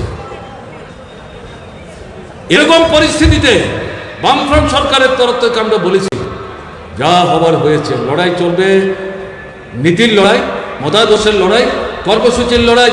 এডিসি যেন অসুবিধা না পড়ে। সেদিন তার যে চিফ এক্সিকিউটিভ মেম্বার, তিনি আজকে প্রয়াত, তিনি এসেছিলেন, যা হয়েছে হয়েছে, ক্ষমা গণ্য করে মাফ করে দিন, অতি ঘাটাঘাটি করে লাভ নেই, আপনাদের সাহায্য ছাড়া তো আমরা কাজ করতে পারবো না। আমরাও বলেছি কাজ করুন, সব দিক থেকে আমরা সহযোগিতা করব। কোনো অভিযোগ বামফ্রন্ট সরকারের বিরুদ্ধে বন্দুকের নলের মুখে ডিসি দখল করেও সেদিন কিন্তু বলতে পারেনি এই সরকার আমাদের সাহায্য করছে না। এরা লুটপাট করতে গিয়ে নিজেরা ভেঙে যায়, তিনবার নতুন করে কমিটি তৈরি করেছে। বামফ্রন্ট সরকারের কাছে এসে একটা অংশ বলছে আমরা মিলে একটা নতুন করে ডিসি তৈরি করি, আমাদের তরফ থেকে পরিষ্কার বলে দেওয়া হয়েছে এর মধ্যে আমরা নাই, আপনারা চালান, আমরা দেখব ঠিকভাবে যদি কাজ করেন সহযোগিতা করব, না হলে লড়াই চলবে। শেষ পর্যন্ত এটাও তারা পারল না। রাজ্যপাল বিশেষ কমিশন বসিয়ে এই দুর্নীতির হাত থেকে, লুটের হাত থেকে, এদের হাত থেকে এডিসিকে বাঁচাবার জন্য ভেঙে দিয়ে নূতন নির্বাচনের ঘোষণা দিয়েছে। কিন্তু অভিযুক্ত কেউ করতে পারেনি। বামফ্রন্ট সরকার সাহায্য করছে না বলে আমাদেরকে সরকার থেকে এডিসি পরিচালনার দায়িত্ব থেকে সরিয়ে দিয়েছে। আজকে কি হচ্ছে? বেতন দিতে পারছে না। কি ব্যাপার এটা? কে বলছে? এডিসি এখন চলছেন, তারাই বলছেন। তারা যে খুব কেসে কথা বলছেন, গলা ঝাঁকিয়ে বলছেন ঘটনা তা না, এটা তাদের রাজনৈতিক বাধ্যবাধকতা থেকে তারা কি বলবেন না বলবেন তাদের ব্যাপার, এ নিয়ে আমাদের কোনো বক্তব্য নেই। কিন্তু অসুবিধাই খারাপ হচ্ছে যদিংশের মানুষ। কি হচ্ছে? বিদ্যুৎ নাই, পানীয় জলের কল চলে না, সেচের জলের মেশিন চলে না, বাচ্চারা পড়তে পারে না, কেরোসিন 115 টাকা, গেলে পরও রেশনের দোকানে পাওয়া যায় না, বাজারে গেলে পর 2 টাকা 2.5 টাকা 4 টাকা দামে কিনতে হয়। কজনের পয়সা আছে? শুকিয়ে মারবার চেষ্টা করছে উপজাতি দল। এডিসি তাকে ধ্বংস করে দেয়। প্রধানমন্ত্রী আপনার রাজ্য গুজরাট, কয়েক কোটি মানুষ আছেন উপজাতি, ওখানে তো এডিসি করেননি, ভাষার দাবি তো দেননি, অর্থনৈতিক উন্নয়নের কোনো পদক্ষেপ তো সেখানে নেননি।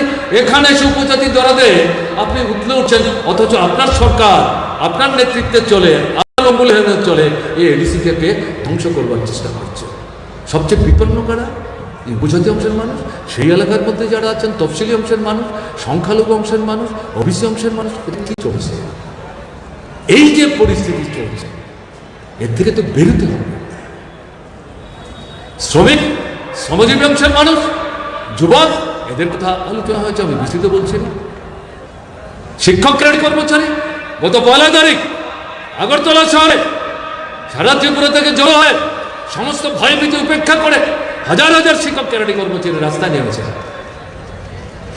প্রতিশ্রুতির খেলাপ করছেন, প্রতারণা করছেন, আমাদের ন্যায্য পাওনা থেকে বঞ্চিত করছেন। দিতে হবে, না হলে জবাব দেব, জবাব গ্রহণ করার জন্য প্রস্তুত থাকুন। কর্মচারীরা, শিক্ষকরা বলেছে ঝান্ডা কাঁদে উঠছে। কাজে এই পরিস্থিতিতে দাঁড়িয়ে তফসিলি বলুন, ওবিসি বলুন, সংখ্যালঘু বলুন, কেউ ভালো নাই। ওবিসি এই মন্ত্রিসভার সদস্য, তিনি বিরোধী দলে ছিলেন, বিধানসভায় প্রত্যেকবার ভোটের আগে ছুতানাটা করে আনতেন ওবিসির রিজার্ভেশনের প্রশ্নটার সামনে। বিশেষ করে ওবিসি অংশের মধ্যে দেবনাথ অংশের মানুষ যারা, তারা সংখ্যা একটু বেশি, তাদেরকে বিভ্রান্ত করার জন্য ভাবটা যেন এরকম বামফ্রন্ট সরকার চাইলেই এই সংরক্ষণ করা যায়। অথচ সংবিধানের কথা, সুপ্রিম কোর্টের নির্দেশ 50 ভাগের বেশি সংরক্ষণ করা যায় না। সর্বদলীয় প্রতিনিধি পাঠিয়েছিলাম আমরা দিল্লিতে, প্রধানমন্ত্রীর সঙ্গে কথা বলেছেন, সমাজ কল্যাণ দপ্তরের মন্ত্রীর সঙ্গে কথা বলেছেন, আইনমন্ত্রীর সঙ্গে কথা বলেছেন, সবাই বলছেন 50 ভাগের বেশি তো রিজার্ভেশন করা যাবে। আমাদের দাবি ছিল সংবিধান সংশোধন করুন, তাহলে আমাদের রাজ্যে ওবিসি অংশের মানুষ যারা 24-25 ভাগ, তারও বেশি হতে পারেন, তারা তো এই সংরক্ষণের সুযোগ থেকে বঞ্চিত হচ্ছেন। কেন তারা বঞ্চিত হবেন? তারা তো ভারতবর্ষের নাগরিক। ওবিসি অংশের মানুষ ভারতবর্ষের অন্য রাজ্যে সংরক্ষণের সুযোগ পাচ্ছে, আমাদের ত্রিপুরা কেন পাবে না? আমাদের মতো এরকম যে রাজ্যগুলো আছে একেবারে রিজার্ভেশনের কাছাকাছি, তাদের জন্য সংবিধান সংশোধন করুন। আমাদের রাজ্যে উপজাতি তফসিলি মিলিয়ে এমনি তো 48 ভাগ, আর আছে 2 ভাগ। আমাদেরকে পরামর্শ দিচ্ছে দিল্লি সরকার, এসসি থেকে একটু কেটে নিন আর উপজাতি থেকে কেটে নিয়ে যে বিভাগ আছে ওটা যোগ করে ওবিসিকে দিন, অর্থাৎ আগুন লাগিয়ে দেওয়ার এই হচ্ছে পরামর্শ। আমরা তো এই পরামর্শ গ্রহণ করে সুপ্রিম কোর্টের একজন প্রথিত সত্তা আপনার আইনজ্ঞ, একসময় ভারতবর্ষের লোকসভার স্পিকার ছিলেন সোমনাথ চ্যাটার্জি, তাকে আমরা অনুরোধ করে আনলাম। তিনি সমস্ত ব্যাখ্যা বিশ্লেষণ করে বললেন 50 ভাগের বেশি করার সুযোগ নাই, যদি না সংবিধান সংশোধন হয়। সংবিধান সংশোধন করার দায়িত্ব কেন্দ্রের সরকার, শাসক দল যদি না করে কে করবে? কি ব্যাপার, 58 মাস হলো, সেই নেতার নাম আমি নাইবা বললাম, সবাই চিনেন জানেন তাকে। কোথায় মন্ত্রিসভায় আলোচনা করেছেন? বিধানসভায় কোনো প্রস্তাব এনেছেন? আপনারা পদক্ষেপ নিচ্ছেন এই সংবিধান সংশোধন করে অভিশংসের মানুষ যাতে সংরক্ষণ পেতে পারে? কিচ্ছু কথা বলতেন না। ভোটে তো চলে আসলো, এখনো তো বলতে সাহস পাচ্ছেন না। কি বলবেন? বলবেনটা কি? এই প্রতারকের বলবার তো কিছু নেই। কাজে এরকম একটা জায়গা ত্রিপুরা এসে আজকে দাঁড়িয়েছে।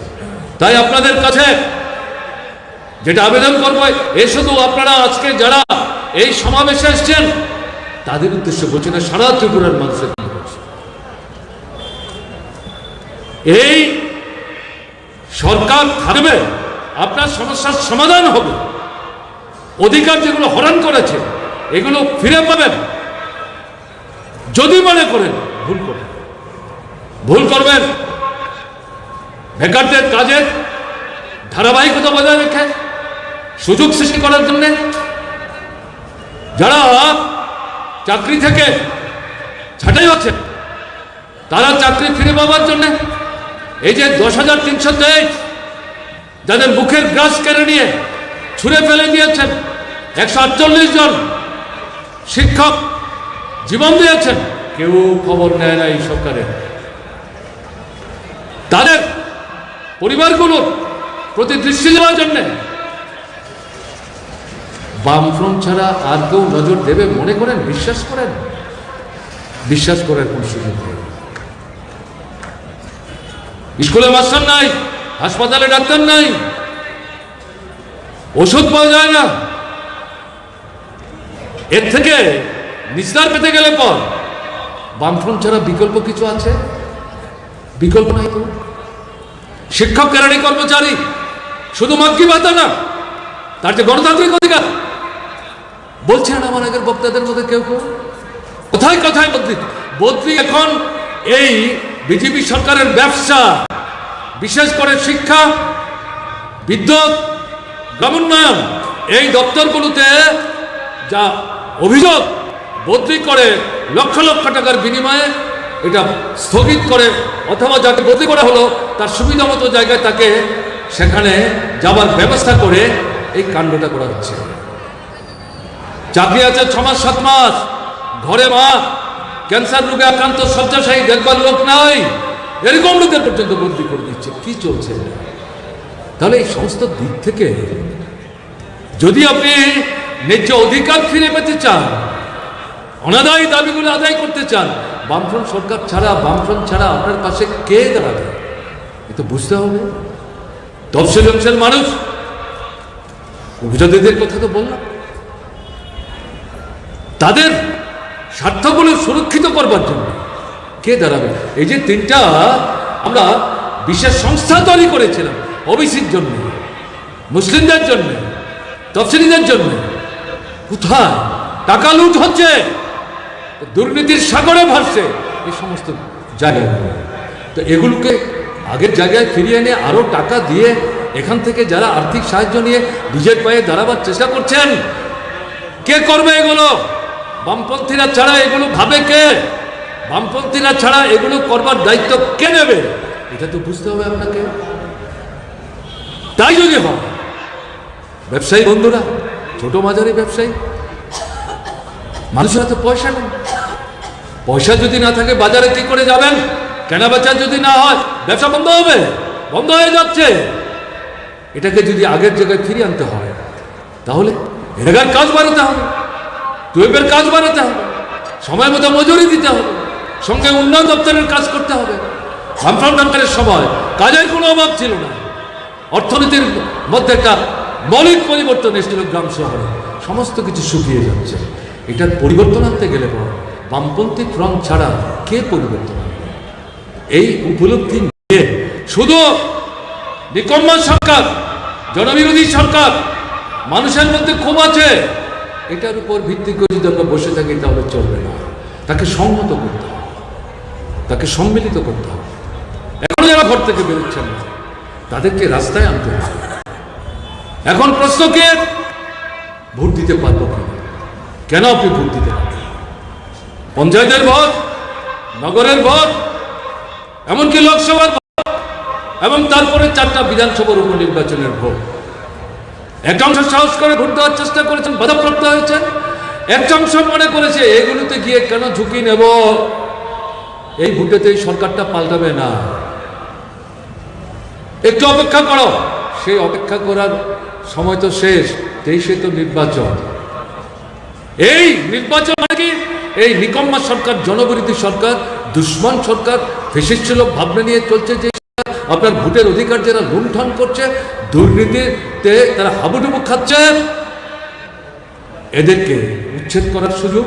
এবং আপনার সাথে যারা লড়াই করছেন ঝান্ডা নিয়ে, আপনার কথা বলতে গিয়ে যারা আক্রান্ত হচ্ছেন, শহীদের মৃত্যুবরণ করছেন কিন্তু ঝান্ডা ছাড়ছে না, আপনার সাথে স্লোগান, আপনার সাথে আন্দোলন স্থগিত করছে না, এরকম যারা আপনার বন্ধু, তাদের হাতে যদি নূতন সরকার পরিচালনার তুলে দিতে না পারেন তাহলে তো হবে না। এই শপথ নেওয়ার জন্যই তো আপনারা এখানে এসছেন, এবং এই শপথে উদ্দীপ্ত হয়ে অন্যান্য অংশের মানুষের মধ্যে কিন্তু আপনাকে যেতে হবে, আপনাকে যেতে হবে। নিজের ঘরের ছেলে মেয়ে বউ বাচ্চা তাদেরকে সচেতন করতে হবে, তার সঙ্গে সঙ্গে আপনার পার্শ্ববর্তী এলাকার মানুষ যারা, তাদের মধ্যেও কিন্তু আপনাদের পৌঁছতে হবে। সব জায়গায় বামফ্রন্ট, মার্ক্সবাদী, কমিউনিস্ট পার্টি, সিআইটিউ নেতা তাদেরই যেতে, তারা যেতে পারবেন, যাওয়া সম্ভব, এটা নাও হতে পারে, কিন্তু আপনি যেন বসে না থাকেন, এটাই আপনাদের কাছে আমরা লক্ষ্য করছি। নির্বাচন কমিশন মনে হচ্ছে যেন একটু নড়ে চড়ে বসবার চেষ্টা করছে। এই যে 4টা বিধানসভার উপনির্বাচন হলো, আগরতলা এই কাণ্ড হলো, কমলপুরে এই কাণ্ড হলো, ধর্মনগরে এই কাণ্ড হলো, যখন তাদের দৃষ্টি আকর্ষণ করা হলো তারা কি বলছেন? আমরা তো বুথের মধ্যে যেখানে ভোট দেয় মানুষ, এই জায়গায় বিষয়টা দেখতে পারি, বাইরেরটা তো আমাদের কিছু না, এটা পুলিশ দেখবে। অদ্ভুত কথাবার্তা, এটা তো অদ্ভুত কথাবার্তা। আমরা এটা মানবো কেন? আপনার দায়িত্ব, সংবিধান আপনাকে দায়িত্ব দিয়েছে, অধিকার দিয়েছে, ক্ষমতা দিয়েছে, নিভৃতে নিষ্কণ্টকভাবে নির্ভয়ে প্রত্যেকটা নাগরিক যাতে ভোট দিতে পারেন তার দায়িত্ব আপনাদের। আমরা দেখছি ইদানিং আমাদের ত্রিপুরার নির্বাচন দপ্তরের তরফ থেকে বারবার বিবৃতি দিয়ে বলা হচ্ছে, গতকালকেও মিটিং হলো, কি বলছেন? Zero tolerance. এই সমস্ত বাহারি কথাবার্তায় তো আমরা বিভ্রান্ত হব না। 92 ভোট, এটাকেও যাতে আমরা ছাড়িয়ে যেতে পারি তার ব্যবস্থা করছি। এই সমস্ত কথা আমরা ভুলবো কেন? আপনারাই তো ব্যর্থতার নিদর্শন স্থাপন করে গেছেন, বিশেষ করে লোকসভা এবং বিধানসভার উপর নির্বাচনে। কাজে কথায় কিন্তু চিড়ে মিশবে না। আপনাদের কাছে যেটা বলবো, নজর রাখুন, পুলিশ তাদেরকে নিরপেক্ষ ভূমিকা গ্রহণ করতে হবে। আমরা লক্ষ্য করলাম, আমরা যখন সরকারে ছিলাম, আমাদের পুলিশ কেন্দ্রের কাছে যখন আধা সামরিক বাহিনী চাইতো, ভোটের আগ দিনেও চাহিদা মতো তার অর্ধেকও আসতো না। এখন দেখা যাচ্ছে কেন্দ্রের সরকার, রাজ্য তাদের সরকার, এই সময়ের মধ্যে নাকি 100 কোম্পানি চলে এসছে, আরও 300 কোম্পানি নাকি আসবে, চাইলে পরে তারা 1000 কোম্পানি আনতে পারবে। কারণটা কি? এটা তো মনে হচ্ছে অন্য ষড়যন্ত্র কাজ করছে। তারা বুঝতে পারছেন মানুষের যে মনোভঙ্গি, তাদের যে দেহের হাবভাব, তাদের যে চোখ চাউনি, কথাবার্তা এতদিন সহ্য করেছেন, কিন্তু এখন সভা সমাবেশ মিছিল, ঘরে ঘরে যাওয়া, এগুলো বাধা দেওয়ার চেষ্টা করলে পর রুখে দাঁড়াচ্ছেন এবং পাল্টা মোকাবেলা করে নিজেদের কর্মসূচি প্রতিপালন করার চেষ্টা করছেন। আর তাদের ডাকে নানা ধরনের অনুষ্ঠানে মানুষ কিন্তু সেভাবে সাড়া দিচ্ছে না। তারা ষড়যন্ত্র কি করছেন? একদিকে আবার মিথ্যা প্রতিশ্রুতির ডালি, আর অন্যদিকে টাকা, তারপর হচ্ছে সন্ত্রাস। কাজেই এই জায়গায় মানুষ এই সন্ত্রাস মোকাবেলা করার জন্য, প্রতিহত করবার জন্য ঘরে ঘরে প্রস্তুতি নিচ্ছেন। এটাও যাতে মানুষ করতে না পারে তার জন্য এই যে কেন্দ্রীয় বাহিনী ইত্যাদি তারা জড় করছেন, তাদেরকে কি তারা তাদের রাজনৈতিক স্বার্থে ব্যবহার করার দুর্বুদ্ধি নিয়ে এটা করছেন? যদি করার চেষ্টা করেন তাহলে কিন্তু সতর্ক করে দিচ্ছি আমরা, এটা করে পার পাবেন না, ত্রিপুরার মানুষ কিন্তু ছেড়ে দেবে না। পরিষ্কারভাবে বলছি, নির্বাচন কমিশনকে বলবো, পুলিশের দায়িত্ব পুলিশ পালন করছে কিনা দেখার দায়িত্ব আপনাদের। পুলিশ নির্বাচনের নির্ঘণ্ট ঘোষণা করার পর রাজ্য সরকারের হাতে থাকে না, এটা নির্বাচন কমিশনের হাতে চলে যাবে।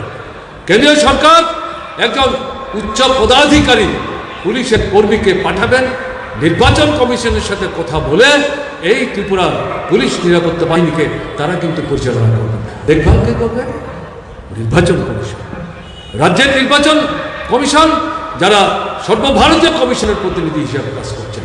খালি মিটিং করলাম, একটার পর একটা বিবৃতি ছাপলাম, ভালো ভালো কথা বললাম, পত্রিকার লোকরা জিজ্ঞেস করলে পরে গুছিয়ে গাছিয়ে বললাম, পারবেন আপনারা আইএস অফিসার, না পারার তো কোনো কথা নেই, এতে কিন্তু চলবে না।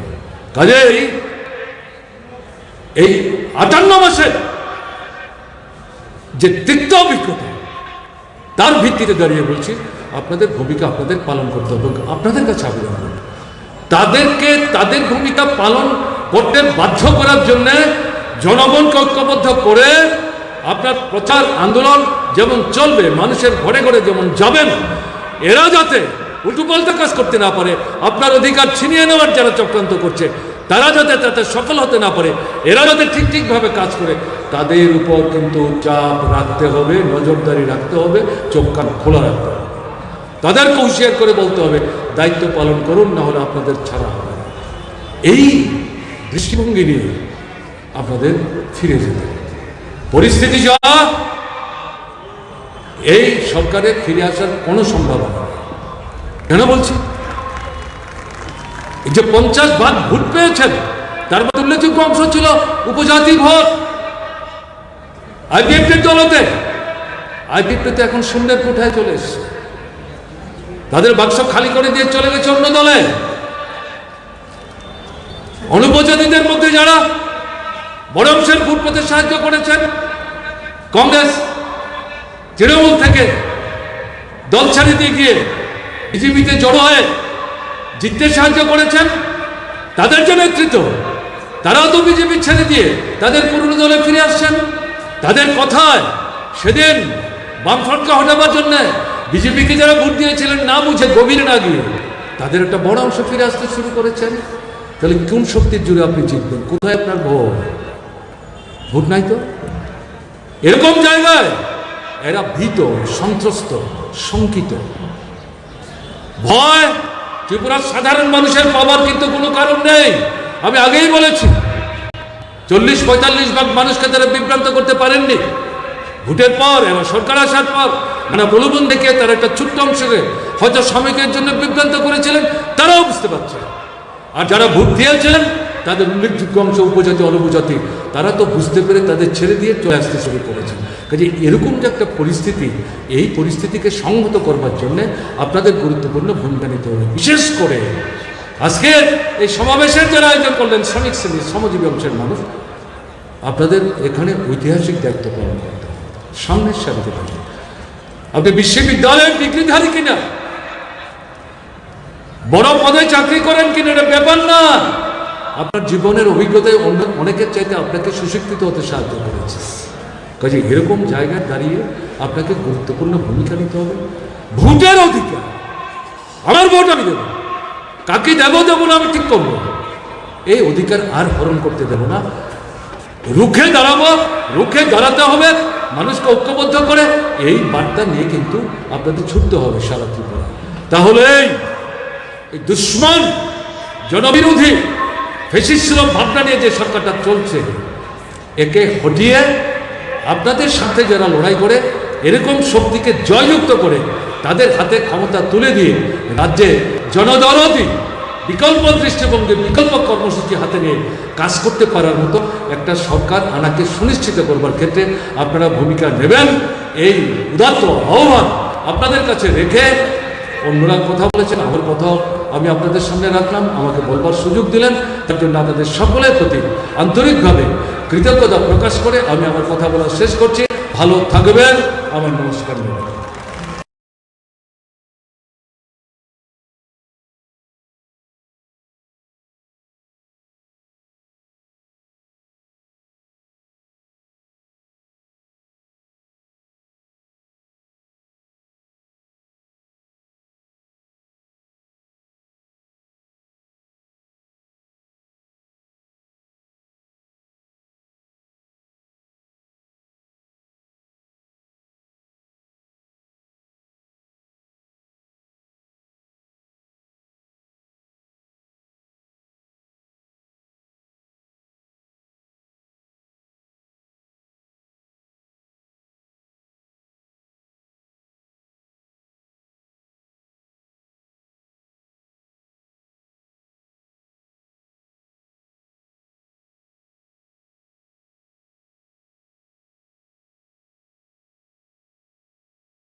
এখন সভা সমাবেশ মিছিল ঘরে ঘরে যাওয়া এগুলো বাধা দেওয়ার চেষ্টা করলে পর এবং বাধা মোকাবেলা করে ভালো করার চেষ্টা করছে, আর তাদের ডাকে নানা ধরনের অনুষ্ঠানে মানুষ কিন্তু সেভাবে সাড়া দিচ্ছে না। তারা ষড়যন্ত্র কি করছেন?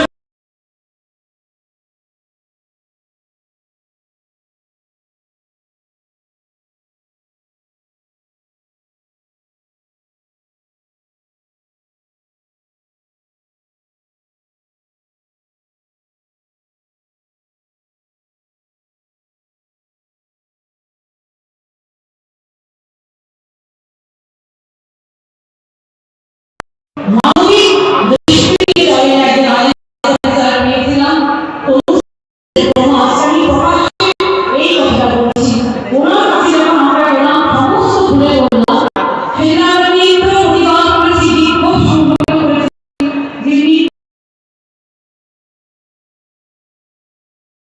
সারাই বলেন আপনারা কারণ তো বলুন, উনি সবকিছু শুনে একটা বিশেষ পরিস্থিতির মধ্যে আহ্বান করেছি, যেটা হলো গিয়ে আপনারা জানেন রাজ্যে একটা অরাজকতা চলছে, শ্রমজীবীরা বিভিন্ন দিক থেকে আক্রান্ত এবং এই সময়ের মধ্যে তাদের কেড়ে নেওয়া হয়েছে। 2018 সালে সরকার পরিবর্তন হওয়ার পর অনেক শ্রমিকদেরকে ছাঁটাই করে দেওয়া হয়েছে। আমি অন্য প্রসঙ্গে গিয়ে শুধু শ্রমজীবীদের কিছু অবস্থা আপনাদের সামনে তুলে ধরছি। রাজ্যের অন্যতম কর্মসংস্থানের ক্ষেত্র পরিবহন ক্ষেত্র, যেখানে অটো, ই রিক্সা ইত্যাদি চলে, রিক্সা সহ গোটা রাজ্যে 3 লক্ষাধিক শ্রমজীবী এটার সঙ্গে যুক্ত।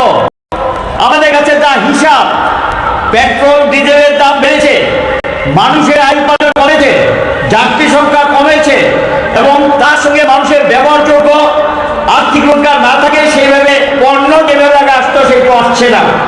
আর ফলশ্রুতি হিসাবে বাড়ির মালিকরা 30% গাড়ি এখন ঘরে বসিয়ে দিয়েছেন। আয় নেই, উপার্জন নেই, রোজগার নেই, তারা বলছেন যে আমরা এই গাড়ি আর চালাবো না, এটা পোষায় না, যাদের দাম দিয়ে নাকি তাদের পোষায় না। এটা ভালো অংশের শ্রমজীবী যারা পরিবহন ক্ষেত্রে কর্মরত তারা ছাঁটাই হয়েছেন, নতুন কর্মসংস্থানের সুযোগ হয়নি। দ্বিতীয় যেটা দিক, বাগিচা শ্রমিক, চা বাগানে বামফ্রন্ট সরকার তাদের মজুরি বৃদ্ধি করেছিল, সেটা 2010 সালের 1 ডিসেম্বর বিজ্ঞপ্তি জারি করেছিলেন। মালিকরা এটাকে চ্যালেঞ্জ করে উচ্চ আদালতে গিয়েছিলেন, উচ্চ আদালতে সিঙ্গেল বেঞ্চ ডিভিশন বেঞ্চে তারা হেরেছেন।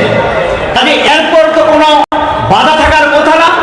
এই আইনটা যেটা কার্যকরী করার জন্য সরকার, বামফ্রন্ট সরকার চালু করে গেছেন, ঢালাও হারে ভাষণ চলছে, মন্ত্রীদের বক্তৃতা করছেন, চা শ্রমিকদের নাকি 176 টাকা মজুরি যেটা বামফ্রন্ট সরকারের সময় হয়েছে সেটা নাকি কার্যকরী হয়ে গেছে। ডাহা মিথ্যা কথা। 2-4টা বাগান বাদ দিয়ে অধিকাংশ বাগানে সরকারের যে নোটিফিকেশন এটাকে বিদ্যানুষ্ঠ দেখাচ্ছেন। কোন মালিকের বিরুদ্ধে ব্যবস্থা নিয়েছে একটা দৃষ্টান্ত দেখাতে পারবে? একটা দৃষ্টান্ত নেই। চা বাগানগুলোতে উৎপাদন কমে গেছে, চা বাগানের জায়গা জবরদখল হচ্ছে, এমনকি মন্ত্রী পর্যন্ত চা বাগানের জায়গা দখল করছেন এবং সেখানে চা বাগান হাতছাড়া হয়ে যাচ্ছে। সমবায় সমিতিগুলো চা বাগান করে দিয়েছিল বামফ্রন্ট সরকার, সেই চা বাগানগুলো পর্যন্ত জবরদখল করেছেন অন্যরা এবং সমবায় সমিতিগুলোকে লুটপাটের আখ্যায় পরিণত করেছেন। বাগান শ্রমিকরা সেই সমবায় সমিতিগুলো চালাতেন। এদের জন্য বলেছেন সবাইকে ঘর দিয়ে দেন। কতজনকে ঘর দিয়েছেন? ভাষণবাজি হচ্ছে, সংখ্যাটা প্রকাশ করুন। আমাদের কাছে খবর 2-4টা ঘর দিয়েছেন, বাকিটা ঘর পায়নি। বক্তৃতা করে বলছেন 2 ঘন্টা করে দাঁড়িয়ে তাদের বাসস্থানে জায়গা দেবে। যেই বাগানের ভিতর যেই জায়গাটা তারা সেই জায়গাটা কে দেবে? কার জন্য রাখবেন? কাকে দেবেন? 2 ঘন্টা জায়গা একটা হয়, তাদের 2-1টা গরু পালে বা অন্যান্য যে সমস্ত তাদের মুরগি টুরগি ইত্যাদি বা একটু বাচ্চাদের উঠাবে প্রশ্ন আছে, হয় না গ্রামাঞ্চলে, কিন্তু এর নামে 2 ঘন্টা জায়গার নাম নামে বক্তৃতাবাজি হয়েছে। এই জায়গা তারা পাইনি। রাবার রাজ্যের অর্থনীতি বিকাশের অন্যতম ক্ষেত্র। এই রাবারের মধ্যে পরোক্ষ প্রত্যক্ষভাবে লক্ষ শ্রমিক হবে। এদের অবস্থাটা কি? রাবারের দাম পড়ে গেছে, কেন্দ্রীয় সরকারের নীতির জন্য বিদেশি রাবার বাজার ছেয়ে গেছে।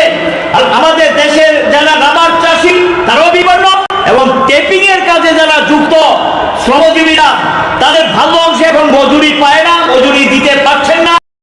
কোনো কোনো জায়গায় উৎপাদন বন্ধ করে দিয়েছেন এবং রাবার বাগানের অবস্থা, বাগিচা শিল্প নতুন করে কর্মসংস্থানের সুযোগ হবে দূরের কথা, যারা কাজ করতে তারা কাজ হারিয়েছেন। এরকম একটা ক্ষেত্র রাজ্যের আর্থিক বিকাশের ক্ষেত্রে। আমরা যদি লক্ষ্য করি আরেকটা ক্ষেত্র, নির্মাণ শ্রমিক বামফ্রন্ট সরকারের সময় বিভিন্ন ডিপার্টমেন্ট নানা ধরনের পরিকাঠামো তৈরি করতেন, রাস্তাঘাট, বিদ্যুৎ, স্কুল, হাসপাতাল, মানুষের ইমারতগুলি গড়ে উঠত। এই ইমারতগুলো তৈরি করার ক্ষেত্রে শ্রমজীবীদের কাজ তারা পেতেন। এমন সময় হয়েছিল বামফ্রন্ট সরকারের সময় কাজে মানুষ খুঁজত। আর এখন কাজটা করার জন্য বাজারে আসছেন, কাজ নেই, খালি ব্যাগ দিয়ে বাড়িতে ফিরে যায়, অভুক্ত অবস্থায় থাকতে হয়। আগরতলা শহরে যদি আমরা দেখি আনাচে কানাচে সকালবেলা এসে বসে, কাজ নেই। গ্রামাঞ্চলে একই চিত্র, কাজ নেই, সপ্তাহে 2 দিন কাজ পায় না। পরিবার কি করে? রেগার একই অবস্থা, টুয়েবের একই অবস্থা, এগুলো আলোচনা করবেন, আমি বিশদ যাচ্ছি না। আরেকটা হলো যদি আমরা লক্ষ্য করি কনস্ট্রাকশন ওয়ার্কারের মধ্যে কাঠমিস্ত্রি, রাজমিস্ত্রি, ডুবালি, রং মিস্ত্রি, রড মিস্ত্রি, এমনকি ইটভাটাগুলো, রাতের কিছু ইটভাটা বন্ধ হয়ে গেছে, ইট বিক্রি নেই, বিক্রি হচ্ছে না, বন্ধ করে দিয়েছেন। এখানে যারা কাজ করতেন তারা আজকে কর্মহীন হয়ে গেছে। সংখ্যাটাও গোটা রাজ্যে 1 লক্ষর উপর। এই যে অংশ তারা কাজে খেয়ে বেঁচে থাকতেন, তাদের অবস্থা তো বিপন্ন, কাজ নেই তাদের। এবং এটা বলতে রাজ্যে নাকি সার্বিক বিকাশ হয়ে গেছে, সবটা বিকাশ। এ তো সবটা বিকাশ না, এটা সর্বনাশ হয়ে গেছে। এবং গরিব অংশের মানুষ, শ্রমজীবী অংশের মানুষ তাদের সর্বনাশটা করে দিয়েছেন। এই কারণে আমরা এই সমাবেশন আহ্বান করেছি। অপরদিকে অঙ্গনারী ওয়ার্কার ছাঁটাই করেছেন। 56টা মামলা আমরা হাইকোর্টে গিয়েছি, উচ্চ আদালতে। প্রতিটা মামলায় সরকারকে নির্দেশ দিয়েছেন তাদেরকে পুনর্বহাল করো।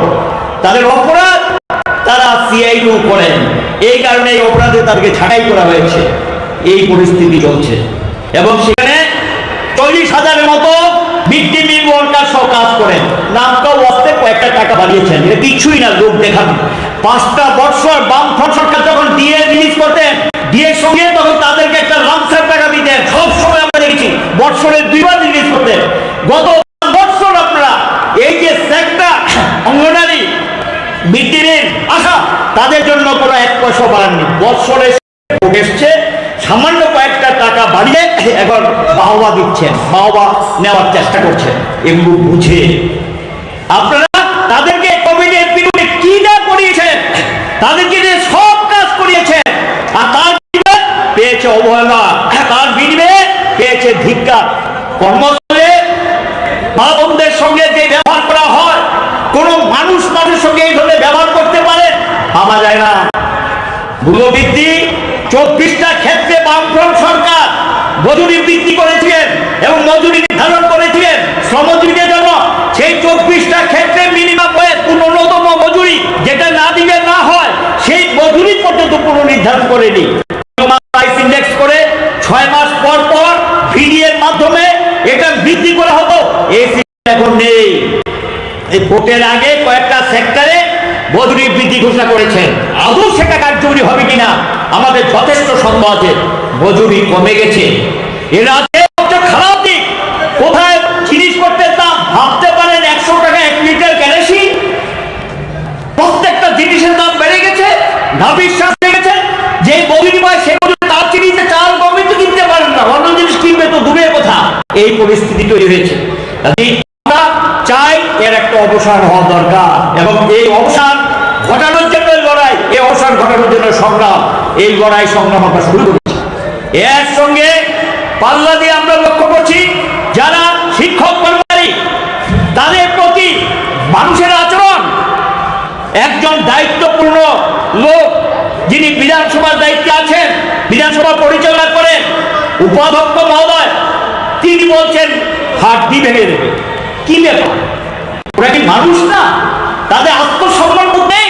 কোন বিষয়ে আপনার প্রশ্ন রাখতে পারে, প্রশাসনিক নিয়ম অনুযায়ী সেখানে ব্যবস্থা নিন।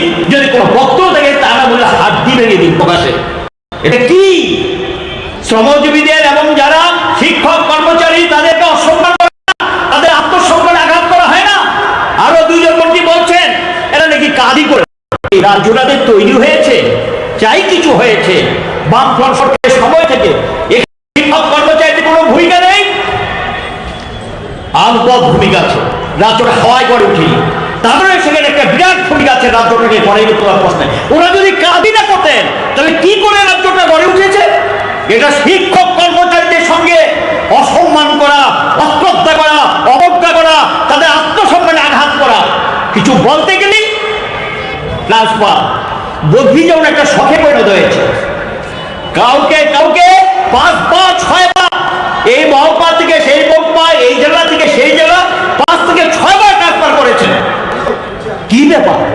ওরা কি মানুষ না? এটা যেখানে খুশি গেলে বস্তার মতো ছুড়ে ফেলে দিলাম। এই যে শিক্ষক কর্মচারীদের সঙ্গে এই ব্যবহার চলতে দেওয়া যায় কিনা ঠিক করুন। এটা তো মানুষকে মানুষের জ্ঞান করতে চায় না। এই হলো গিয়ে তাদের পরিস্থিতি। এই পরিস্থিতির জন্য আমরা সকলকে এখানে সমবেত হওয়ার জন্য আহ্বান জানাচ্ছি। এখন রাজ্যে একটা অরাজক পরিস্থিতি চলছে। সেই অরাজকতা ইউনিয়ন করা যাবে না, সংগত হওয়া যাবে না।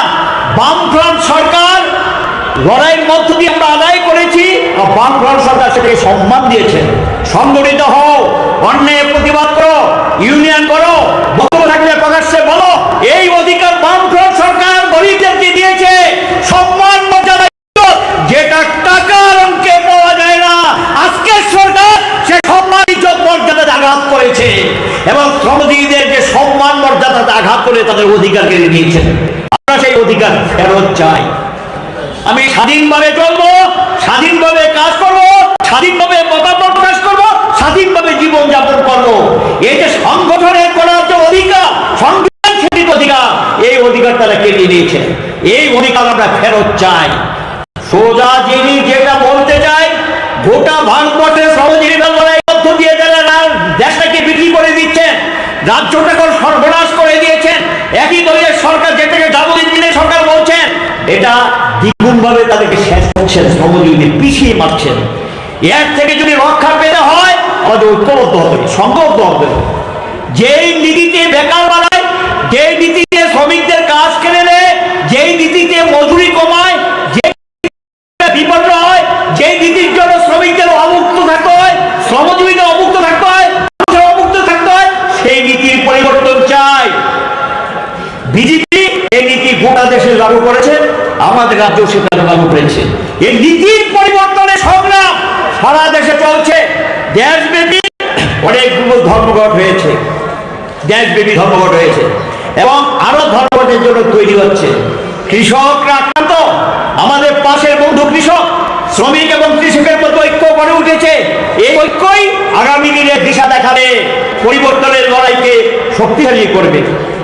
আমরা এই মিটিং থেকে উদাত্ত কণ্ঠে আহ্বান জানাবো, যে সরকার শ্রমজীবী কৃষককে বাদ দিয়ে রাষ্ট্র চলতে পারে না, রাষ্ট্রের মেরুদণ্ড তারা, কৃষকরা আক্রান্ত, শ্রমিকরা আক্রান্ত। কাজে আক্রান্ত মানুষগুলোকে রক্ষা করার জন্য ঐক্যবদ্ধ হতে হবে, নীতির পরিবর্তন করতে হবে। আমাদের সংগ্রামের অভিজ্ঞতার ভিত্তিতে আমরা বুঝতে পেরেছি বিজেপি নীতি পাল্টাবে না। বিজেপি নীতিটাই এটা, শেষ করে দাও, দেশ থেকে বিক্রি করে দাও। কাজে এদের হাতে দেশ নিরাপদ না, রাজ্য নিরাপদ না। এই কারণে আমরা স্লোগান তুলেছি, মানুষ বাঁচাও, দেশ রক্ষা করো, রাজ্য বাঁচাও এবং রাজ্যবাসীকে রক্ষা করো। এই স্লোগান তুলেছি।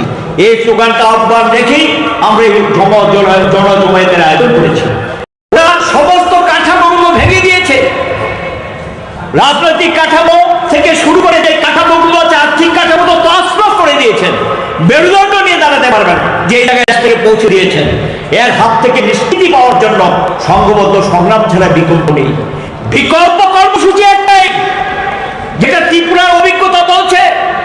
আমরা দেখেছি বামপন্থী সরকার, আমরা দেখেছি কংগ্রেস সরকার, আমরা দেখেছি বিজেপি নেতৃত্বাধীন সরকার, অভিজ্ঞতা হয়েছে। কিন্তু আমাদের অভিজ্ঞতা কি বলছে? বামপন্থীরা ক্ষমতায় থাকলে শ্রমজীবীদের সরকার, অধিকাংশ মানুষের সরকার, তাদের স্বার্থ রক্ষা করে। ওরা থাকলে শুধু লুটপাট হয়, আসলবাজি করে বলছেন। কি বলছেন? চাঁদাবাজি নাকি হলো, 5 টাকা 10 টাকা চাঁদা তুলে জনসভায় আসাটা কি অপরাধ? আমরা মানুষের কাছে 5 টাকা 10 টাকার জন্য যেতাম, এটা কি অপরাধ? আর আপনারা কি করছেন? গোটা দেশের তুলাবাজি, আদানি আম্বানির টাকায় দলটা চলে। এই যে বন ছাড়েন বাজারে, আপনাদের দলকে কত টাকা দিচ্ছে? আদানি আম্বানিরা দেশটা লুটে পুড়ে খাচ্ছে। আপনাদের তো কোনো অর্থের দরকার নেই, আপনাদের কোনো টাকার দরকার নেই, আপনারা তো তাদের টাকা চলেন। কি পরিমাণ টাকা আপনারা খরচ করছেন তো বুঝতে পারছি। সরকারি অর্থে হাসপাতালে ওষুধ নেই, শ্রমিক বিনা চিকিৎসায় মারা যায়, অভুক্ত থাকতে হয়, রেশনে খাদ্য পাওয়া যায় না। আর অথচ আপনাদের ফটোর জন্য টাকা হয় না। গোটা ত্রিপুরাটা আপনার সরকারি টাকা ফটোতে ভর্তি করে দিয়েছেন। কোথায়? এখানে তো বামফ্রন্ট সরকার আগে মুখ্যমন্ত্রী অনেকই মন্ত্রী ছিলেন বসাতে, তাদের ফটো তো রাজ্যের কোথাও দেখিনি, এখন দেখছি না। গোটা রাজ্যটা ছেড়ে দিয়েছেন সরকারি টাকা। ফটো ছাপাতে হয় না, আপনাদের ফান্ডের টাকা ছাপা, সরকারি টাকা হাসপাতালে ওষুধ নেই, আর সেই টাকা করে ফটো দিয়ে গোটা রাজ্য ছেড়ে দিয়েছেন। এই কি উন্নয়ন? আবার বলছেন রাজ্যে নাকি ব্যাপক উন্নয়ন হয়েছে। ব্যাপক উন্নয়ন তো সর্বনাশ হয়েছে। এই সর্বনাশের হাত থেকে রাজ্যবাসীকে রক্ষা করার জন্য এই মিটিং থেকে স্লোগান তুলব আমরা, শ্রমজীবীরা সংখ্যায় অনেক অনেক বেশি, তোমরা সংখ্যায় কম। আমরা 18তে কেউ কেউ বিভ্রান্তি শিকার হয়েছিল আমাদের শ্রমজীবীরা, তারই মুখরোচক স্লোগান। এগুলি কি স্লোগান দিয়েছে? আলোচনা করবে, তোমরা কার্যকরী করবে।